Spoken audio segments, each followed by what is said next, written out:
ਗੁਰਬਾਣੀ ਸ਼ਬਦ ਵਿਚਾਰ।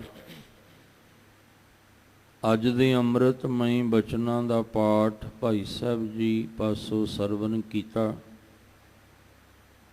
ਪਵਿੱਤਰ ਬਾਣੀ ਦੀ ਅੱਜ ਦੇ ਸ਼ਬਦ ਦੀ ਵਿਚਾਰ ਨਾਲ ਜੁੜਨ ਵਾਸਤੇ ਜੋ ਸਮਾਂ ਪ੍ਰਾਪਤ ਹੋ ਰਿਹਾ ਹੈ, ਮਨ ਬਿਰਤੀਆਂ ਨੂੰ ਇਕਾਗਰ ਕਰਦੇ ਹੋਏ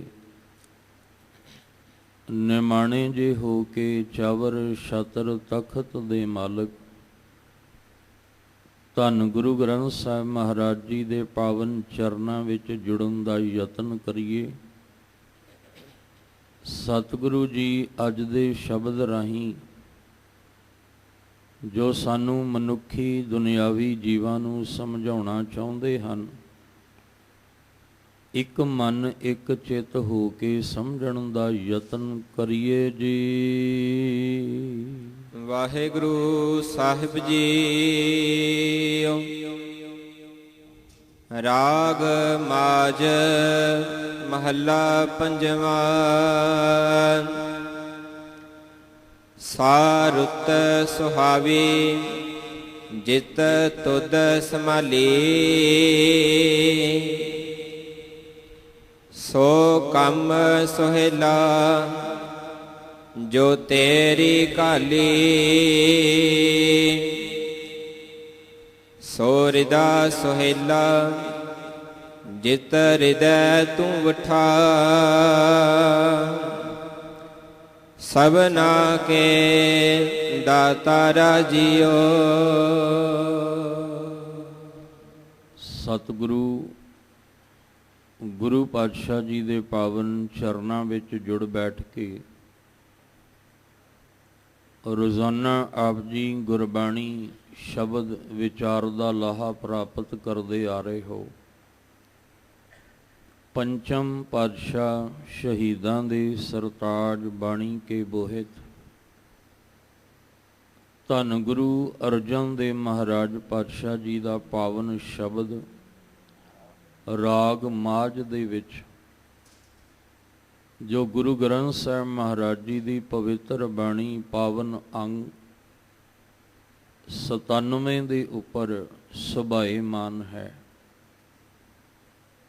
ਗੁਰੂ ਅਰਜਨ ਦੇਵ ਮਹਾਰਾਜ ਜੀ ਕਿਰਪਾ ਕਰਦੇ ਨੇ, ਉਹ ਰੁੱਤ, ਉਹ ਸਮਾਂ, ਉਹ ਮੌਸਮ ਬੜਾ ਹੀ ਸੁਹਾਵਣਾ ਹੈ ਜਦੋਂ ਪਰਮੇਸ਼ਵਰ ਦੇ ਨਾਮ ਦੀ ਸੰਭਾਲ ਕੀਤੀ ਜਾਏ, ਜਦੋਂ ਪਰਮੇਸ਼ਵਰ ਦੇ ਨਾਮ ਦਾ ਸਿਮਰਨ ਹੋਵੇ। ਬਾਹਰੀ ਤੌਰ ਦੇ ਉੱਪਰ ਅਸੀਂ ਵੇਖਾਂਗੇ 6 ਰੁੱਤਾਂ ਨੇ, ਔਰ ਇਹ ਰੁੱਤ ਸਮੇਂ-ਸਮੇਂ ਦੇ ਨਾਲ ਆਉਂਦੀ ਹੈ, ਚਲੀ ਜਾਂਦੀ ਹੈ। ਕਦੇ ਗਰਮ ਰੁੱਤ ਆ ਗਈ ਤੇ ਕਦੇ ਸਰਦ ਰੁੱਤ ਆ ਗਈ। ਪਰ ਸਾਡਾ ਜਿਹੜਾ ਅਧਿਆਤਮਕ ਜੀਵਨ ਹੈ, ਮਾਨਸਿਕ ਜੀਵਨ, ਜੇ ਦੇਖਾਂਗੇ ਤੇ ਸਾਡਾ 12 ਮਹੀਨੇ ਜਿਹੜੇ ਨੇ, 12 ਮਹੀਨਿਆਂ ਵਿੱਚ ਬਾਹਰੋਂ ਸਰਦ ਰੁੱਤ ਵੀ ਆਈ, ਗਰਮ ਰੁੱਤ ਵੀ ਆਈ, ਬਸੰਤ ਰੁੱਤ ਵੀ ਆਈ, ਪਤਝੜ ਵਾਲਾ ਸਮਾਂ ਵੀ ਆਇਆ। ਪਰ ਸਾਡਾ ਜਿਹੜਾ ਮਾਨਸਿਕ ਮੰਡਲ ਸੀ, ਅਧਿਆਤਮਕ ਮੰਡਲ, ਇਹ ਸਦਾ ਹੀ ਇੱਕੋ ਜਿਹਾ ਹੀ ਰਹਿ ਗਿਆ। ਉਹ ਹੈ ਪਤਝੜ ਵਾਲਾ। ਸਾਨੂੰ ਨਾ ਪੋਹ ਮਾਘ ਦੇ ਵਿੱਚ ਸੁੱਖ ਮਿਲ ਸਕਿਆ, ਨਾ ਜੇਠ ਹਾੜ ਦੇ ਵਿੱਚ ਸੁੱਖ ਮਿਲ ਸਕਿਆ, ਨਾ ਸਾਵਣ ਭਾਦੋ ਦੇ ਵਿੱਚ ਸੁੱਖ ਮਿਲ ਸਕਿਆ, ਨਾ ਸਾਨੂੰ ਅੱਸੂ ਕੱਤਕ ਦੇ ਵਿੱਚ ਸੁੱਖ ਮਿਲ ਸਕਿਆ। ਉਹਦਾ ਕਾਰਨ ਕੀ ਹੈ ਕਿ ਪਰਮੇਸ਼ਵਰ ਦੇ ਨਾਮ ਦੀ ਸੰਭਾਲ ਨਹੀਂ ਹੋ ਪਾਈ। ਪਰ ਜਿਨ੍ਹਾਂ ਨੇ ਪਰਮੇਸ਼ਵਰ ਦੇ ਨਾਮ ਨੂੰ ਸਿਮਰਿਆ, ਬਾਹਰੋਂ ਭਾਵੇਂ ਰੁੱਤ ਬਦਲ ਗਈ, ਸਮਾਂ ਬਦਲ ਗਿਆ, ਮੌਸਮ ਬਦਲ ਗਿਆ, ਪਰ ਉਹਨਾਂ ਦੇ ਅਧਿਆਤਮਕ ਜੀਵਨ ਦੇ ਅੰਦਰ ਫਿਰ ਸਦਾ ਲਈ ਇੱਕ ਰੁੱਤ ਜਿਹੜੀ ਸੀ ਉਹ ਆ ਗਈ, ਉਹ ਹੈ ਸੁਹਾਵਣੀ। ਉਹ ਬਸੰਤ ਰੁੱਤ ਅੰਦਰ ਦਾ ਖੇੜਾ ਉਹਨਾਂ ਲਈ ਸਦਾ ਹੈ। ਹੁਣ ਬਾਹਰੋਂ ਭਾਵੇਂ ਜੇਠ ਹਾੜ ਦਾ ਮਹੀਨਾ ਹੈ, ਪਰ ਅੰਦਰ ਉਹਨਾਂ ਦੇ ਬਸੰਤ ਰੁੱਤ ਹੈ। ਹੁਣ ਭਾਵੇਂ ਬਾਹਰੋਂ ਅੱਸੂ ਕੱਤਕ ਦਾ ਮਹੀਨਾ ਹੈ, ਪਰ ਉਹਨਾਂ ਦੇ ਅੰਦਰ ਬਸੰਤ ਹੈ। ਨਾਨਕ ਤਿਨਾ ਬਸੰਤ ਹੈ। ਉਹਨਾਂ ਦੇ ਅੰਦਰ ਸਦਾ ਹੀ ਖੁਸ਼ੀ ਹੈ, ਖੇੜਾ ਹੈ। ਉਹਨਾਂ ਦਾ ਅਧਿਆਤਮਕ ਜੀਵਨ ਸਦਾ ਹੀ ਖਿੜਿਆ ਹੋਇਆ ਹੈ, ਜਿਨ੍ਹਾਂ ਦੇ ਹਿਰਦੇ ਵਿੱਚ ਕੰਤ ਪਰਮੇਸ਼ਵਰ ਦਾ ਨਾਮ ਵਸ ਗਿਆ। ਅਸੀਂ ਰੋਜ਼ ਇਹ ਅਭਿਆਸ ਕਰਨਾ, ਗੁਰੂ ਚਰਨਾਂ ਦੇ ਵਿੱਚ ਆਉਣਾ, ਪਰਮੇਸ਼ਵਰ ਦੇ ਨਾਮ ਦਾ ਸਿਮਰਨ ਕਰਨਾ, ਤਾਂ ਕਿ ਸਾਡੇ ਅੰਦਰ ਉਹ ਰੁੱਤ ਆ ਜਾਏ ਜਿਹੜੀ ਸਦਾ ਲਈ ਸਾਨੂੰ ਅੰਦਰੋਂ ਖੁਸ਼ੀਆਂ ਤੇ ਖੇੜਾ ਦੇਵੇ। ਇਸ ਲਈ ਮਹਾਰਾਜ ਜੀ ਕਹਿੰਦੇ ਨੇ, ਜਦੋਂ ਆਪਾਂ 12 ਮਾਹਾਂ ਦਾ ਪਾਠ ਕਰਦੇ ਹਾਂ, ਇਹ ਨਾਲ ਨਾਲ ਸਤਿਗੁਰੂ ਜੀ ਨੇ ਸਾਨੂੰ ਸਮਝਾਇਆ ਵੀ, ਹਲੂਣਾ ਵੀ ਦਿੱਤਾ ਕਿ ਧਿਆਨ ਰੱਖਿਓ, ਆਸਾੜ ਤਪੰਦਾ ਤਿਸ ਲੱਗੈ ਹਰ ਨਾਹੋ ਨਾ ਜਿਨਾ ਪਾਸ। ਜਿਨ੍ਹਾਂ ਦੇ ਹਿਰਦੇ ਵਿੱਚ ਪਰਮੇਸ਼ਵਰ ਦਾ ਨਾਮ ਨਹੀਂ ਵਸਦਾ, ਉਹ ਬਾਹਰੋਂ ਵੀ ਤਪਦੇ ਨੇ, ਅੰਦਰੋਂ ਵੀ ਤਪਦੇ ਨੇ। ਗੁਰੂ ਨਾਨਕ ਸਾਹਿਬ ਮਹਾਰਾਜ ਜੀ, ਜਿਨ੍ਹਾਂ ਨੇ ਰਾਤ ਇਤਿਹਾਸ ਸੁਣਿਆ ਹੋਏਗਾ, ਇੱਕ ਕੁਸ਼ਤੀ ਦਾ ਰੋਗ, ਕੋੜ ਦਾ ਰੋਗ, ਉਸ ਫਕੀਰ ਦੀ ਝੁੱਗੀ ਦੇ ਕੋਲ ਗਏ। ਉਹਦੀ ਤੜਪਦੀ ਹੋਈ, ਦਰਦ ਭਰੀ, ਪੀੜਾ ਨਾਲ ਕੁਰਲਾਉਂਦੇ ਹੋਏ ਦੀ ਜਦੋਂ ਆਵਾਜ਼ ਸੁਣੀ, ਸਾਰੀ ਰਾਤ ਰੋਂਦਾ ਰਿਹਾ, ਕੁਰਲਾਉਂਦਾ ਰਿਹਾ, ਤਾਹਾਂ ਮਾਰਦਾ ਰਿਹਾ। ਦਰਦ ਪੀੜਾ ਬਰਦਾਸ਼ਤ ਨਹੀਂ ਸੀ ਹੋ ਪਾ ਰਹੀ। ਤੇ ਮਹਾਰਾਜ ਜੀ ਕਹਿੰਦੇ, ਕੇਵਲ ਇਹ ਤੇ ਤਨ ਦਾ ਕੋੜੀ ਹੈ ਨਾ, ਪਰ ਜਿਨ੍ਹਾਂ ਦੇ ਹਿਰਦੇ 'ਚ ਨਾਮ ਨਹੀਂ ਵਸਦਾ, ਉਹ ਵੀ ਇਸੇ ਤਰ੍ਹਾਂ ਹੀ ਕੁਰਲਾਉਂਦੇ ਨੇ। ਜਿਉ ਤਪਤ ਹੈ ਬਾਰੋ ਬਾਰ, ਤਪ ਤਪ ਖਪੈ ਬਹੁਤ ਬੇਕਾਰ। ਜੈ ਤਨ ਬਾਣੀ ਵਿਸਰ ਜਾਏ, ਜਿਉ ਪੱਕਾ ਰੋਗੀ ਵਿਲ ਲਾਏ। ਹੁਣ ਉਹਦੇ ਵਾਸਤੇ ਸਾਉਣ ਭਾਦੋ ਆ ਜਾਏ, ਉਹ ਤੇ ਅੰਦਰੋਂ ਵਿਲ ਲਾਏ, ਉਹ ਤੇ ਅੰਦਰੋਂ ਕੁਰਲਾਉਂਦਾ ਪਿਆ, ਰੋਂਦਾ ਪਿਆ, ਉਹ ਤੇ ਆਪਣੀ ਦਰਦ ਪੀੜਾ ਨੂੰ ਬਿਆਨ ਕਰਦਾ ਪਿਆ। ਬਾਹਰੋਂ ਭਾਵੇਂ ਸਾਵਣ ਦਾ ਮੌਸਮ ਆ ਜਾਏ, ਪਰ ਉਹਦੇ ਅੰਦਰ ਪੱਤ ਝੜ ਹੀ ਰਹਿੰਦਾ ਹੈ। ਭਾਵੇਂ ਬਾਹਰੋਂ ਬਸੰਤ ਰੁੱਤ ਆ ਜਾਏ, ਚਾਰੇ ਪਾਸੇ ਫੁੱਲ ਜਿਹੜੇ ਨੇ ਖਿੜ ਜਾਣ, ਹਰਿਆਵਲੀ ਵੀ ਲਹਿਰਾਉਣ ਲੱਗ ਜਾਏ, ਪਰ ਉਹਦੇ ਅੰਦਰ ਤਾਂ ਪੱਤ ਝੜ ਹੀ ਰਹਿੰਦਾ ਹੈ। ਇਸ ਲਈ ਉਹਨਾਂ ਵਾਸਤੇ ਸਾਰੀਆਂ ਹੀ ਰੁੱਤਾਂ ਚੰਗੀਆਂ ਨੇ, ਜਿਨ੍ਹਾਂ ਨੇ ਆਪਣੇ ਹਿਰਦੇ ਵਿੱਚ ਪਰਮੇਸ਼ਵਰ ਦੇ ਨਾਮ ਨੂੰ ਵਸਾ ਲਿਆ। ਇਸੇ ਲਈ ਮਹਾਰਾਜ ਨੇ 12 ਮਹੀਨੇ ਦੀ ਗੱਲ ਕਰਕੇ ਫਿਰ ਮਹਾਰਾਜ ਨੇ ਅਖੀਰ ਤੇ ਇੱਕੋ ਹੀ ਜ਼ਿਕਰ ਕੀਤਾ। ਸਾਹਿਬ ਕਹਿੰਦੇ ਨੇ, ਮਹਾ ਦਿਵਸ ਮੂਰਤ ਭਲੇ। ਉਹਨਾਂ ਵਾਸਤੇ ਮਹੀਨੇ, ਦਿਨ, ਰੁੱਤ, ਸਮਾਂ ਸਾਰੇ ਹੀ ਚੰਗੇ ਹੋ ਗਏ, ਜਿਹਨੇ ਆਪਣੇ ਹਿਰਦੇ ਵਿੱਚ ਨਾਮ ਨੂੰ ਵਸਾ ਲਿਆ। ਰੋਜ਼ ਰੋਜ਼ ਅਸੀਂ ਜਿਹੜੀ ਪ੍ਰੈਕਟਿਸ ਕਰਨੀ, ਅਭਿਆਸ ਕਰਨਾ, ਇਸੇ ਵਾਸਤੇ ਹੈ ਵੀ ਇੱਕ ਦਿਨ ਸੁਹਾਵਣਾ ਸਮਾਂ, ਉਹ ਘੜੀ ਸੁਲੱਖਣੀ ਸਾਡੇ ਜੀਵਨ ਵਿੱਚ ਆ ਜਾਏ ਤੇ ਸਾਡੇ ਹਿਰਦੇ ਵਿੱਚ ਨਾਮ ਵਸ ਜਾਏ। ਪਰ ਰੋਜ਼ ਅਭਿਆਸ ਕਰਾਂਗੇ ਤਾਂ ਉਹ ਸਾਈ ਘੜੀ ਸੁਲੱਖਣੀ ਸਾਡੇ ਜੀਵਨ 'ਚ ਆਉਣੀ ਹੈ। ਰੋਜ਼ ਅਸੀਂ ਨਿਤ ਉੱਠ ਕੇ ਨਿਤਨੇਮ ਪਰਮੇਸ਼ਵਰ ਦੇ ਨਾਮ ਦਾ ਅਭਿਆਸ ਕਰਾਂਗੇ ਤਾਂ ਇੱਕ ਦਿਨ ਫਿਰ ਰੁੱਤ ਸੁਹਾਵੀ ਹੋਣੀ ਹੈ। ਸਤਿਗੁਰੂ ਗੁਰੂ ਅਰਜਨ ਦੇਵ ਪਾਤਸ਼ਾਹ ਮਹਾਰਾਜ ਜੀ ਕਹਿੰਦੇ, ਸਾ ਰੁੱਤ ਸੁਹਾਵੀ। ਉਹ ਰੁੱਤ ਬੜੀ ਸੁਹਾਵੀ ਹੈ, ਸੋਹਣੀ ਹੈ। ਜਿਤ ਤੁਧ ਸੰਭਾਲਨੀ, ਜਿਹਦੇ ਵਿੱਚ ਤੇਰੇ ਨਾਮ ਦੀ ਸੰਭਾਲ ਹੁੰਦੀ ਹੈ, ਨਾਮ ਦਾ ਸਿਮਰਨ ਹੁੰਦਾ ਹੈ, ਨਾਮ ਦਾ ਅਭਿਆਸ ਹੁੰਦਾ ਹੈ। ਸੋ ਕੰਮ ਸੁਹੇਲਾ ਜੋ ਤੇਰੀ ਘਾਲੀ। ਕਹਿੰਦੇ ਨੇ ਜਿਹੜੀ ਤੇਰੀ ਘਾਲੀ, ਘਾਲੀ ਦਾ ਅਰਥ ਹੁੰਦਾ ਸੇਵਾ। ਵਾਹਿਗੁਰੂ ਜੀ ਜਿਹੜੇ ਤੁਹਾਡੇ ਦਰ ਉੱਤੇ ਸੇਵਾ ਹੁੰਦੀ ਹੈ, ਇਹ ਕੰਮ ਮੇਰੇ ਵਾਸਤੇ ਬੜਾ ਹੀ ਸੁਹੇਲਾ, ਬੜਾ ਹੀ ਸੁਖਦਾਈ ਹੈ। ਇਹ ਬੜਾ ਸੁਖ, ਤੇ ਵਾਹਿਗੁਰੂ ਤੁਹਾਡੇ ਦਰ ਦੀ ਸੇਵਾ ਬੜੀ ਸੁਖਦਾਈ, ਸੁਖ ਦੇਣ ਵਾਲੀ ਹੈ।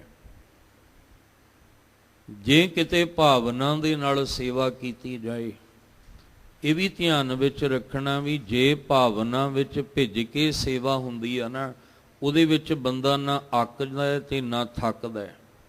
ਇਹ ਨਹੀਂ ਕਹਿੰਦਾ ਮੈਂ ਅੱਕ ਗਿਆ ਸੇਵਾ ਕਰ ਕਰਕੇ, ਮੈਂ ਥੱਕ ਗਿਆ ਸੇਵਾ ਕਰ ਕਰਕੇ। ਉਹ ਤੇ ਕਹਿੰਦਾ ਪਤਾ ਹੀ ਕੋਈ ਨਹੀਂ ਲੱਗਦਾ, ਪਤਾ ਹੀ ਕੋਈ ਨਹੀਂ ਲੱਗਦਾ। ਸੋ ਕੰਮ ਸੁਹੇਲਾ, ਇਹ ਕੰਮ ਤੇ ਬੜਾ ਹੀ ਸੁੱਖ ਹੈ। ਪਰ ਜਿਹਦੇ ਅੰਦਰ ਭਾਵਨਾ ਨਹੀਂ ਹੋਏਗੀ ਨਾ, ਉਹ ਦੋ ਸੰਗਤਾਂ ਦੇ ਜੋੜੇ ਝਾੜ ਕੇ ਕਹੇਗਾ ਮੈਂ ਥੱਕ ਗਿਆ। ਉਹ ਸੰਗਤਾਂ ਦੇ ਦੋ ਜੂਠੇ ਬਰਤਨ ਮਾਂਜ ਕੇ ਆਖੇਗਾ ਵੀ ਬਸ ਥੱਕ ਗਿਆ। ਉਹ 2 ਮਿੰਟ ਕਿਤੇ ਝਾੜੂ ਕਿਤੇ ਮਾਰਨਾ ਪੈ ਜਾਏ ਤੇ ਆਖੇਗਾ ਮੈਂ ਥੱਕ ਗਿਆ। ਜਾਂ ਫਿਰ ਜਿਨ੍ਹਾਂ ਦਾ ਬਾਣੀ ਪ੍ਰਤੀ ਪਿਆਰ ਨਹੀਂ ਨਾ, ਉਹ ਤਾਂ ਫਿਰ ਜਪਜੀ ਸਾਹਿਬ ਦੀ ਪਹਿਲੀ ਪੌੜੀ ਦਾ ਪਾਠ ਕਰਦਿਆਂ ਹੀ ਕਹਿਣਗੇ ਹੁਣ ਮੈਂ ਥੱਕ ਗਿਆ, ਮੈਂ ਅੱਕ ਗਿਆ। ਤੇ ਗੁਰੂ ਸਾਹਿਬ ਕਹਿੰਦੇ ਆ ਵੀ ਜਿਹਦੇ ਅੰਦਰ ਪਿਆਰ ਹੈ, ਉਹ ਅਥਾਹ ਬਾਣੀ ਦਾ ਜਿਹੜਾ ਅੰਦਰ ਪ੍ਰਵਾਹ ਚੱਲਦਾ ਹੈ, ਪਰ ਉਹ ਇਹ ਨਹੀਂ ਕਹਿੰਦਾ ਮੈਂ ਅੱਕ ਗਿਆ, ਥੱਕ ਗਿਆ। ਉਹ ਤੇ ਕਹਿੰਦਾ ਬਸ ਇਹ ਚਾਉ ਬਣਿਆ ਰਵੇ ਅੰਦਰ। ਸਤਿਗੁਰ ਕੀ ਸੇਵਾ ਸਫਲ ਹੈ। ਮਹਾਰਾਜ ਕਹਿੰਦੇ ਉਹ ਸਫਲ ਹੈ ਜਿਹੜੀ ਭਾਵਨਾ ਪਿਆਰ ਵਿੱਚ ਭਿੱਜ ਕੇ ਸੇਵਾ ਨੂੰ ਨਿਭਾਇਆ ਜਾਏ, ਜਿਹਦੇ ਵਿੱਚ ਦਿਖਾਵਾ ਨਹੀਂ, ਫਾਰਮੈਲਿਟੀ ਨਹੀਂ। ਸਤਿਗੁਰ ਕੀ ਸੇਵਾ ਸਫਲ ਹੈ ਜੇ ਕੋ ਕਰੈ ਚਿਤ ਲਾਏ, ਮਨ ਚਿੰਦਿਆਂ ਫਲ ਪਾਵਣਾ ਹੋਮੈ ਵਿੱਚੋਂ ਜਾਏ। ਸਭ ਕਹਿੰਦੇ ਘਾਲਣਾ ਵੀ ਘਾਲੀ ਤੇ ਨਾਲੇ ਹੋਮੇ ਦੇ ਬੋਲ ਵੀ ਬੋਲੇ, ਤੇ ਫਿਰ ਘਾਲਣ ਦਾ ਲਾਭ ਕੋਈ ਨਹੀਂ ਹੋਇਆ। ਇਹ ਵੀ ਧਿਆਨ ਰੱਖਣਾ। ਕਈ ਵਾਰੀ ਸੇਵਾ ਜਿਹੜੀ ਹੈ ਉਹ ਅੰਦਰ ਹੋਮੇ ਨੂੰ, ਹੰਕਾਰ ਨੂੰ ਵੀ ਜਨਮ ਦੇ ਦਿੰਦੀ ਹੈ, ਜੇ ਉਹ ਚਿੱਤ ਲਾ ਕੇ ਨਾ ਹੋਵੇ ਤਾਂ। ਮਹਾਰਾਜ ਕਹਿੰਦੇ ਜੇ ਕੋ ਕਰੇ ਚਿੱਤ ਲਾਏ, ਜੇ ਚਿੱਤ ਲਾ ਕੇ ਕਰੋਗੇ ਤਾਂ ਹੋਮੇ ਵਿੱਚੋਂ ਜਾਏ, ਤੇ ਜੇ ਉਹ ਚਿੱਤ ਲਾ ਕੇ ਨਾ ਹੋਵੇ ਤੇ ਫਿਰ ਹੋਮੇ ਜੇ ਜਾਣ ਦੀ ਬਜਾਏ ਆ ਵੀ ਜਾਂਦਾ, ਅੰਦਰ ਹੰਕਾਰ ਆ ਵੀ ਜਾਂਦਾ ਹੈ। ਤੇ ਜੇ ਹੰਕਾਰ ਆ ਗਿਆ ਤੇ ਕੀਤੇ ਕਰਾਏ ਉਤੇ ਫਿਰ ਮਿਹਨਤ ਤੇ ਪਾਣੀ ਫਿਰ ਜਾਂਦਾ ਹੈ। ਤੀਰਥ ਵਰਤ ਅਰਦਾਨ ਕਰ ਮਨ ਮੈਂ ਧਰੈ ਗੁਮਾਨ, ਨਾਨਕ ਨਿਫਲ ਜਾਤ ਤੈ ਜਿਉ ਕੁੰਚਰ ਇਸ਼ਨਾਨ। ਇਸ ਲਈ ਮਹਾਰਾਜ ਕਹਿੰਦੇ ਜਿਹੜੀ ਭਾਵਨਾ ਨਾਲ ਭਿੱਜ ਕੇ ਸੇਵਾ ਨਿਭਾਈ, ਉਹਦੇ ਵਿੱਚ ਕੀ ਹੁੰਦਾ ਹੈ, ਉਹਦੇ 'ਚ ਬੰਦਾ ਥੱਕਦਾ ਨਹੀਂ, ਉਹਦੇ ਵਿੱਚ ਚਾਉ ਅੰਦਰ ਬਣਿਆ ਰਹਿੰਦਾ ਹੈ। ਸਭ ਕਹਿੰਦੇ ਸੋ ਕੰਮ ਸੁਹੇਲਾ। ਕਿਹੜਾ ਕੰਮ? ਜੋ ਤੇਰੀ ਘਾਲੀ, ਜੋ ਤੇਰੀ ਸੇਵਾ ਦੇ ਵਿੱਚ ਮੈਨੂੰ ਕੰਮ ਮਿਲਿਆ, ਇਹ ਤੇ ਹੈ ਹੀ ਬੜਾ ਸੁਖਦਾਈ ਹੈ, ਇਹ ਤੇ ਹੈ ਹੀ ਬੜਾ ਸੁਖ ਦੇਣ ਵਾਲਾ ਹੈ। ਇੰਨਾ ਸੁੱਖ ਮੈਨੂੰ ਤੇਰੀ ਸੇਵਾ ਵਿੱਚ ਮਿਲਦਾ ਹੈ ਕਿ ਇੰਨਾ ਰਾਜ ਭਾਗ ਦੇ ਵਿੱਚ ਸੁੱਖ ਨਹੀਂ ਮਿਲਦਾ। ਜਦੋਂ ਲਾਹੌਰ ਤੋਂ ਨਵਾਬੀ ਆਈ, ਜ਼ਕਰੀਆ ਖਾਨ ਨੇ ਆਖਿਆ ਵੀ ਆ ਲਓ ਸਿੱਖਾਂ ਨੂੰ ਜਾ ਕੇ ਨਵਾਬੀ ਦੇ ਦਿਓ। ਤੇ ਜਦੋਂ ਭਾਈ ਸੁਬੇਗ ਸਿੰਘ ਜੀ ਲੈ ਕੇ ਨਵਾਬੀ ਆਏ ਤੇ ਸਤ ਸੰਗਤ ਵਿੱਚ ਆ ਕੇ ਆਖਿਆ ਵੀ ਆ ਨਵਾਬੀ ਤੁਹਾਨੂੰ ਦੇਣ ਵਾਸਤੇ ਲੈ ਕੇ ਆਇਆ, ਦੱਸੋ ਕਿਨੇ ਆਪਣੀ ਝੋਲੀ ਵਿੱਚ ਪਾਉਣੀ ਆ। ਉੱਥੇ ਫਿਰ ਕਹਿੰਦੇ ਕੋਈ ਵੀ ਜਿਹੜਾ ਸੀ ਉਹ ਉੱਠਣ ਨੂੰ ਤਿਆਰ ਨਾ ਹੋਇਆ। ਫਿਰ ਸੰਗਤ ਨੇ ਫੈਸਲਾ ਕੀਤਾ ਕਿ ਇਹ ਭਾਈ ਕਪੂਰ ਸਿੰਘ ਜੀ ਦੀ ਝੋਲੀ ਵਿੱਚ ਇਹ ਸੇਵਾ, ਉਹ ਸੇਵਾ ਕੀ ਕਰਦੇ ਆ? ਲੰਗਰਾਂ ਦੀ ਸੇਵਾ, ਘੋੜਿਆਂ ਦੀ ਸੇਵਾ, ਔਰ ਸੰਗਤ ਵਿੱਚ ਖਲੋ ਕੇ ਪੱਖਾ ਝੱਲਣ ਦੀ ਸੇਵਾ। ਤੇ ਜਦੋਂ ਪੱਖਾ ਝੱਲ ਰਹੇ ਸੀ, ਸੰਗਤ ਨੇ ਆਖਿਆ ਵੀ ਭਾਈ ਕਪੂਰ ਸਿੰਘ ਜੀ ਨੂੰ ਇਹ ਨਵਾਬੀ ਦਿੱਤੀ ਜਾਏ। ਉਹਨਾਂ ਨੇ ਗਲ ਵਿੱਚ ਹਜ਼ੂਰੀਆ ਪਾ ਕੇ ਬੇਨਤੀ ਕੀਤੀ, ਸਾਧ ਸੰਗਤ ਤੁਹਾਡਾ ਬਚਨ, ਤੁਹਾਡਾ ਹੁਕਮ ਮੈਂ ਮੋੜ ਨਹੀਂ ਸਕਦਾ, ਪਰ ਮੈਂ ਨਵਾਬੀ ਕੀ ਕਰਨੀ ਆ? ਮੈਨੂੰ ਨਵਾਬੀ ਨਹੀਂ ਚਾਹੀਦੀ, ਮੈਨੂੰ ਸਿਰਫ ਗੁਰੂ ਸਾਹਿਬ ਦੇ ਘਰ ਦੀ ਸੇਵਾ ਚਾਹੀਦੀ ਹੈ। ਕਿਉਂਕਿ ਜੇ ਨਵਾਬੀ ਲੈ ਲਈ ਤੇ ਆ ਸੇਵਾ ਮੇਰੇ ਹੱਥਾਂ 'ਚੋਂ ਖੁੰਝ ਜਾਣੀ ਆ। ਮੈਨੂੰ ਇਹ ਨਵਾਬੀ ਨਹੀਂ ਚਾਹੀਦੀ, ਮੈਨੂੰ ਕੇਵਲ ਤੇ ਕੇਵਲ ਸੰਗਤ ਵਿੱਚ ਖਲੋ ਕੇ ਪੱਖਾ ਝੱਲਣ ਦੀ ਸੇਵਾ ਚਾਹੀਦੀ ਹੈ। ਬਸ ਮੇਰੇ ਅੰਦਰ ਇਹ ਚਾਉ ਹੈ। ਮੈਨੂੰ ਆਹ ਕੰਮ ਬੜਾ ਸੁਹੇਲਾ, ਬੜਾ ਸੌਖਾ ਲੱਗਦਾ ਹੈ, ਬੜਾ ਹੀ ਮੈਨੂੰ ਸੁੱਖ ਦਿੰਦਾ ਹੈ ਜਦੋਂ ਮੈਂ ਸੰਗਤ ਵਿੱਚ ਖਲੋ ਕੇ ਪੱਖਾ ਝੱਲਦਾ। ਜਦੋਂ ਗੁਰੂ ਕੀਆਂ ਸੰਗਤਾਂ ਦੀ ਸੇਵਾ ਵਿੱਚ ਜੁੜਦਾ, ਇਹ ਮੈਨੂੰ ਬੜਾ ਹੀ ਸੁੱਖ ਦਿੰਦਾ ਹੈ। ਇਹ ਕੰਮ ਸੋ ਕੰਮ ਸੁਹੇਲਾ, ਉਹ ਬੜਾ ਹੀ ਮੈਨੂੰ ਸੁੱਖ ਦਿੰਦਾ ਹੈ। ਪਰ ਸੰਗਤ ਨੇ ਜਦੋਂ ਆਖਿਆ ਨਹੀਂ, ਇਹ ਤੁਹਾਡੀ ਹੋਈ ਝੋਲੀ ਵਿੱਚ ਪਾਉਣੀ ਆ, ਤੇ ਉਹਨਾਂ ਆਖਿਆ ਠੀਕ ਹੈ, ਫਿਰ ਇਹ ਨਵਾਬੀ ਉਦੋਂ ਮੈਂ ਆਪਣੀ ਝੋਲੀ ਵਿੱਚ ਪਾਵਾਂਗਾ ਜਦੋਂ ਪੰਜਾਂ ਪਿਆਰਿਆਂ ਦੇ ਚਰਨਾਂ ਨੂੰ ਛੁਹਾ ਕੇ ਲੈ ਕੇ ਆਓਗੇ। ਫਿਰ ਤਾਂ ਉਹਨਾਂ ਨੇ ਇਹ ਬਖਸ਼ਿਸ਼ ਜਿਹੜੀ ਸੀ ਆਪਣੀ ਝੋਲੀ ਵਿੱਚ ਪਵਾਈ। ਭਾਵ ਕਿ ਸੇਵਾ ਪ੍ਰਤੀ ਕਿੰਨੀ ਕੁ ਅੰਦਰ ਭਾਵਨਾ ਸੀ। ਅੱਜ ਗੁਰੂ ਅੰਗਦ ਸਾਹਿਬ ਮਹਾਰਾਜ ਜੀ ਦਾ ਪੁਰਬ ਭਾਵਨਾ ਨਾਲ ਆਪਾਂ ਮਨਾ ਰਹੇ ਹਾਂ, ਤੇ ਰੋਜ਼ ਆਸਾ ਕੀ ਵਾਰ ਦੇ ਕੀਰਤਨ 'ਚ ਹੁਣ ਅੱਜ ਵੀ ਸੁਣਿਆ ਆਪਾਂ। ਗੁਰੂ ਅੰਗਦ ਸਾਹਿਬ ਮਹਾਰਾਜ ਪਾਤਸ਼ਾਹ ਜੀ ਕਹਿੰਦੇ ਆ, ਉਹ ਘਾਲਣਾ ਕਾਹਦੀ ਸਫਲ ਹੈ, ਉਹ ਸੇਵਾ ਕਾਹਦੀ ਸਫਲ ਹੈ, ਜਿਹਨੂੰ ਕਰਕੇ ਤੇ ਮੁੜ ਕੇ ਹੰਕਾਰ ਦੇ ਬੋਲ ਬੋਲੇ ਜਾਣ। ਉੱਥੇ ਫਿਰ ਉਹਨਾਂ ਆਖਿਆ, ਚਾਕਰ ਲੱਗੇ ਚਾਕਰੀ। ਚਾਕਰੀ ਦਾ ਅਰਥ ਹੈ ਸੇਵਾ, ਚਾਕਰ ਦਾ ਅਰਥ ਹੈ ਸੇਵਾਦਾਰ। ਚਾਕਰ ਲੱਗੇ ਚਾਕਰੀ ਨਾਲੇ ਗਾਰਬ, ਵਾਦ ਗੱਲਾਂ ਕਰੇ ਘਨੇਰੀਆਂ, ਖਸਮ ਨਾ ਪਾਏ ਸਾਧ। ਕਹਿੰਦੇ ਨਾਲੇ ਗਾਰਬ, ਗਾਰਬ ਕਹਿੰਦੇ ਹੰਕਾਰ ਨਾਲ ਭਰੇ ਹੋਏ ਬੋਲ, ਜਿਹਦੇ ਨਾਲ ਬਾਦ ਝਗੜੇ ਵੀ ਕਰਦਾ ਹੈ। ਫਿਰ ਗੱਲਾਂ ਕਰੇ ਘਨੇਰੀਆਂ, ਗੱਲਾਂ ਵੀ ਘਨੇਰੀਆਂ ਕਰਦਾ ਹੈ, ਵਧਾ ਚੜਾ ਕੇ ਕਰਦਾ ਹੈ। ਤੇ ਫਿਰ ਕੀ ਉਸ ਮਾਲਕ ਦੀਆਂ ਖੁਸ਼ੀਆਂ ਮਿਲ ਜਾਣਗੀਆਂ? ਖਸਮ ਨਾ ਪਾਏ ਸਾਧ, ਫਿਰ ਉਹ ਮਾਲਕ ਦੀਆਂ ਖੁਸ਼ੀਆਂ ਦਾ ਪਾਤਰ ਨਹੀਂ ਬਣ ਸਕੇਗਾ।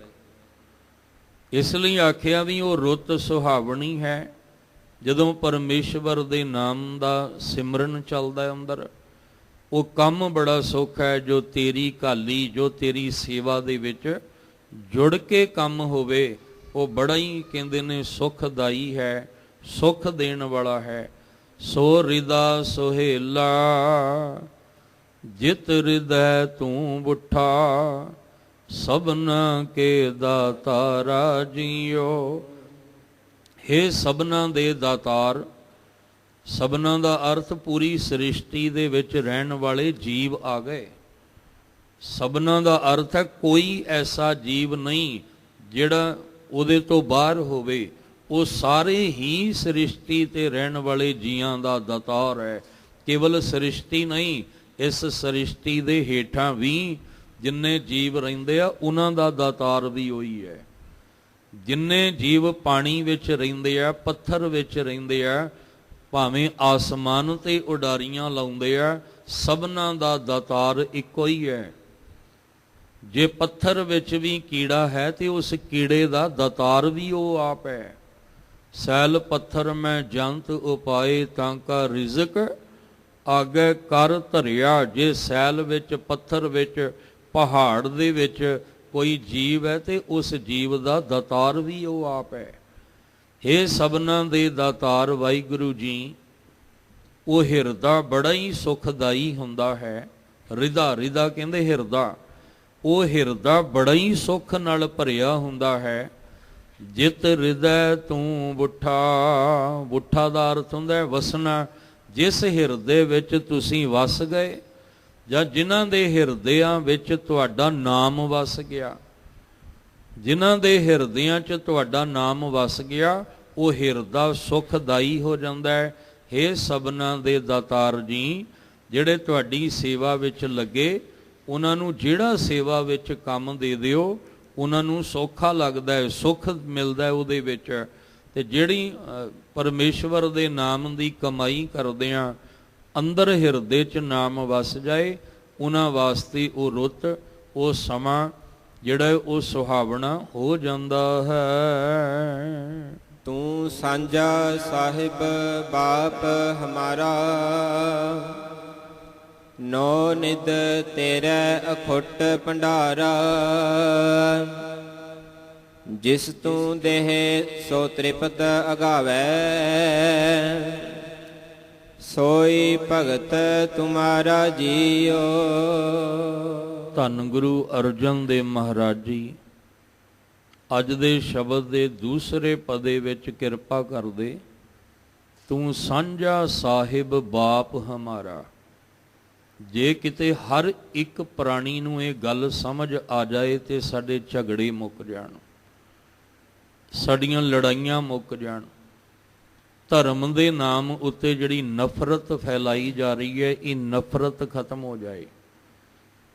ਜੋ ਕਤਲੇਆਮ ਸੰਸਾਰ ਵਿੱਚ ਹੋ ਰਿਹਾ ਹੈ, ਇਹ ਸਭ ਕੁਝ ਖਤਮ ਹੋ ਜਾਏ ਜੇ ਪਤਾ ਲੱਗੇ ਵੀ ਉਹ ਸਾਰਿਆਂ ਦਾ ਸਾਂਝਾ ਇੱਕੋ ਹੀ ਬਾਪ ਹੈ। ਸਾਡੇ ਸਾਰਿਆਂ ਦਾ ਮਾਈ ਬਾਪ ਇੱਕੋ ਹੀ ਹੈ, ਆਪ ਪਰਮੇਸ਼ਵਰ। ਪਰ ਅਸੀਂ ਆਪਣੇ ਆਪਣੇ ਧੜੇ ਹੀ ਇੰਨੇ ਬਣਾ ਕੇ ਬੈਠ ਗਏ ਹਾਂ, ਧਰਮਾਂ ਦੇ ਵਿੱਚ ਵੰਡੀਆਂ ਹੀ ਇੰਨੀਆਂ ਪਾ ਕੇ ਬਹਿ ਗਏ ਹਾਂ। ਅਸੀਂ ਆਖਿਆ ਨਹੀਂ, ਮੇਰਾ ਬਾਪ ਹੋਰ ਹੈ, ਤੇਰਾ ਹੋਰ ਹੈ, ਫਲਾਣੇ ਦਾ ਹੋਰ ਹੈ, ਫਲਾਣੇ ਦਾ ਹੋਰ ਹੈ। ਪਰ ਮਹਾਰਾਜ ਕਹਿੰਦੇ ਏਕ ਪਿਤਾ ਏਕਸ ਕੇ ਹਮ ਬਾਰਕ, ਇੱਕੋ ਹੀ ਹੈ ਸਾਰਿਆਂ ਦਾ ਪਿਤਾ।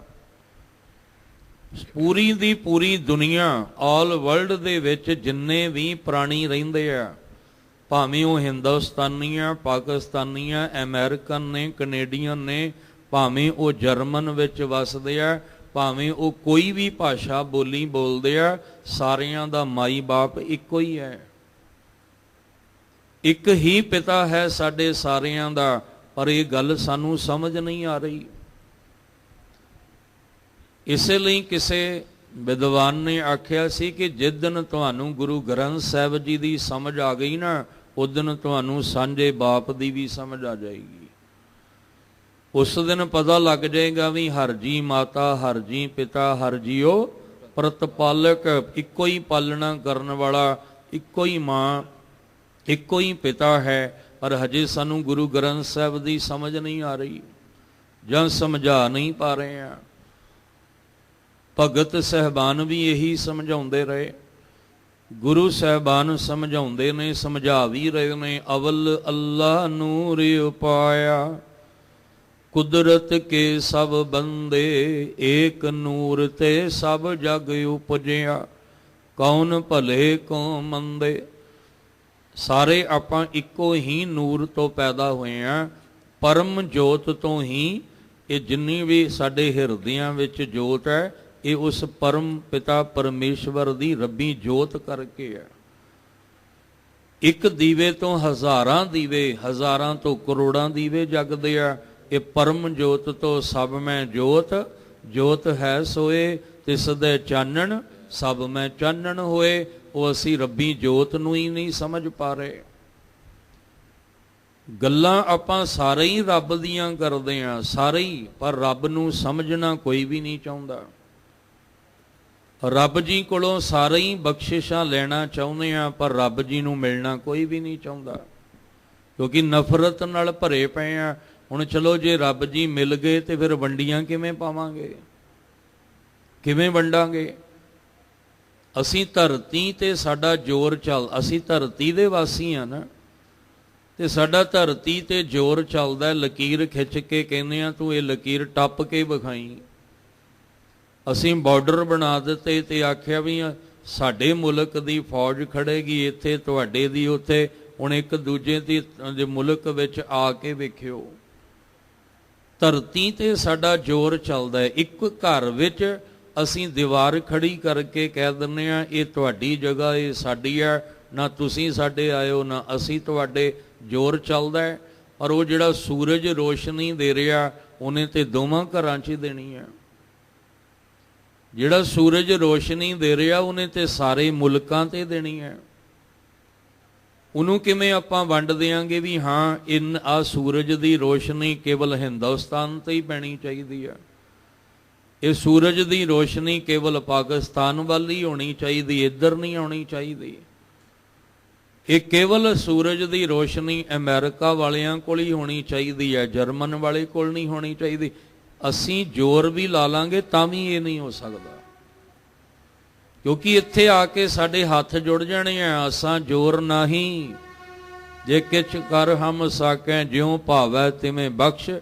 ਜੇ ਅਸੀਂ ਕੁਝ ਕਰ ਸਕੀਏ, ਹਾਂ ਜਿੱਥੇ ਤੱਕ ਸਾਡਾ ਜ਼ੋਰ ਚੱਲਦਾ ਕਸਰ ਕੋਈ ਨਹੀਂ ਛੱਡਦੇ। ਨਫ਼ਰਤ ਭਰੀ ਪਈ ਹੈ ਸਾਡੇ ਹਿਰਦਿਆਂ ਦੇ ਵਿੱਚ, ਇਨਸਾਨ ਦੇ ਅੰਦਰ ਇਨਸਾਨ ਦੇ ਪ੍ਰਤੀ ਨਫ਼ਰਤ ਭਰੀ ਪਈ ਹੈ। ਅਸੀਂ ਧਰਮੀ ਅਖਵਾਰੇ ਹਾਂ, ਪਰ ਧਰਮ ਦੇ ਨਾਮ ਉੱਤੇ ਹੀ ਅਸੀਂ ਇੱਕ ਦੂਜੇ ਦਾ ਕਤਲ ਕਰ ਰਹੇ ਹਾਂ। ਇਸੇ ਲਈ ਮਹਾਰਾਜ ਨੇ ਆਖਿਆ ਸੀ, ਰਾਮ ਰਾਮ ਕਰਤਾ ਸਭ ਜਗ ਫਿਰੇ, ਰਾਮ ਨਾ ਪਾਇਆ ਜਾਏ। ਇਸ ਲਈ ਮਹਾਰਾਜ ਨੇ ਆਖਿਆ ਸੀ ਕਿ ਸਾਰੇ ਰੱਬ ਦੀ ਗੱਲ ਕਰਦੇ ਆ, ਪਰ ਸ਼੍ਰੀ ਭਗਵਾਨ ਕੋ ਭੇਦ ਨਾ ਪਾਇਓ। ਉਹ ਭੇਦ ਦੱਸਿਆ, ਉਹ ਸ਼ੁਰੂਆਤ ਹੀ ਗੁਰੂ ਸਾਹਿਬ ਜੀ ਨੇ ਇੱਕ ਓੰਕਾਰ ਤੋਂ ਕੀਤੀ ਹੈ, ਔਰ ਇੱਕ ਓੰਕਾਰ ਨੂੰ ਹੀ ਸਮਝਾਇਆ ਗਿਆ ਗੁਰੂ ਗ੍ਰੰਥ ਸਾਹਿਬ ਦੀ ਬਾਣੀ 'ਚ ਵੀ ਇੱਕ ਕੀ ਹੈ। ਇੱਕ ਨੂੰ ਆਪਾਂ ਗੁਰਬਾਣੀ ਵਿੱਚੋਂ ਸਮਝਣਾ ਸੀ, ਤੇ ਗੁਰੂ ਅਰਜਨ ਦੇਵ ਮਹਾਰਾਜ ਜੀ ਕਹਿੰਦੇ ਆ, हे ਵਾਹਿਗੁਰੂ ਜੀ ਤੂੰ ਸਾਂਝਾ ਸਾਹਿਬ ਬਾਪ ਹਮਾਰਾ, ਤੂੰ ਸਾਰਿਆਂ ਦਾ ਸਾਂਝਾ ਹੈ, ਸਾਰਿਆਂ ਦੇ ਸਾਂਝਾ ਬਾਪ ਹੈ।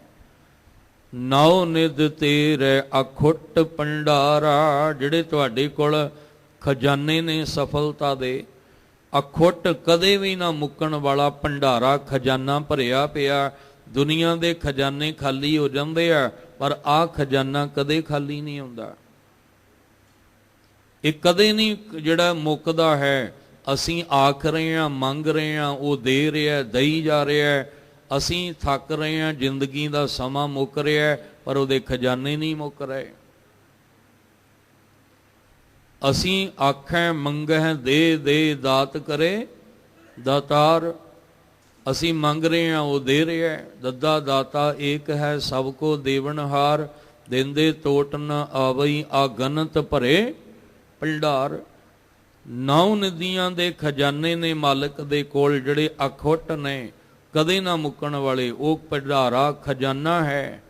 ਪਰ ਜਿਸ ਤੂੰ ਦੇਹ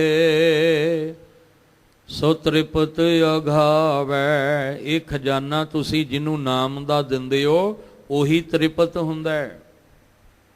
ਆਘਾਵੈ, ਉਹੀ ਰੱਜ ਜਾਂਦਾ ਹੈ, ਅੰਦਰੋਂ ਸੰਤੁਸ਼ਟ ਹੋ ਜਾਂਦਾ ਹੈ। ਉਹਦੇ ਮਨ ਨੂੰ ਸੰਤੁਸ਼ਟੀ ਆ ਜਾਂਦੀ ਹੈ, ਉਹਦਾ ਮਨ ਰੱਜ ਜਾਂਦਾ ਹੈ ਅੰਦਰੋਂ, ਜਿਨ੍ਹਾਂ ਨੂੰ ਤਰੁੱਠ ਕੇ ਇਹ ਖਜ਼ਾਨਾ ਤੁਸੀਂ ਬਖਸ਼ਦੇ ਹੋ। ਤ੍ਰਿਸ਼ਨਾ ਅੰਦਰੋਂ ਮੁੱਕ ਜਾਂਦੀ ਹੈ, ਸਬਰ ਤੇ ਸੰਤੋਖ ਅੰਦਰ ਆ ਜਾਂਦਾ ਹੈ।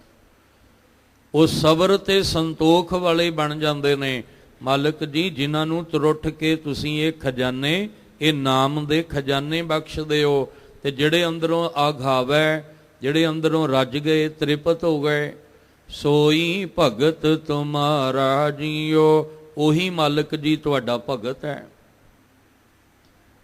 ਅਸਲ ਵਿੱਚ ਉਹੀ ਭਗਤ ਹੈ ਜਿਹੜਾ ਭਗਤ ਦਾ ਪਹਿਰਾਵਾ ਪਾ ਕੇ, ਅਡੰਬਰ ਰਚ ਕੇ ਦੁਨੀਆ ਨੂੰ ਕਹਿੰਦਾ ਮੈਂ ਰੱਬ ਦਾ ਭਗਤ ਹਾਂ। ਤੇ ਜੇ ਅੰਦਰ ਤ੍ਰਿਪਤ ਨਹੀਂ ਹੋਇਆ ਤੇ ਫਿਰ ਕਾਹਦਾ ਭਗਤ ਹੈ? ਜੇ ਮਨ ਨੂੰ ਸੰਤੁਸ਼ਟੀ ਨਹੀਂ ਆਈ, ਮਨ ਸੰਤੁਸ਼ਟ ਨਹੀਂ ਹੋਇਆ, ਅੰਦਰ ਲੱਭ ਲੋਭ ਹੰਕਾਰ ਨਾਲ ਭਰਿਆ ਪਿਆ, ਉਹ ਭਗਤ ਨਹੀਂ ਹੋ ਸਕਦਾ। ਭਗਤ ਉਹ ਹੈ ਜਿਹੜਾ ਕਹਿੰਦਾ ਰੁੱਖੀ ਸੁਖੀ ਖਾਏ ਕੈ, ਠੰਡਾ ਪਾਣੀ ਪੀਓ, ਦੇਖ ਪਰਾਈ ਚੌਪੜੀ ਨਾ ਤਰਸਾਏ ਜੀਓ। ਉਹ ਹੈ ਅਸਲ ਵਿੱਚ ਉਹਦਾ ਭਗਤ।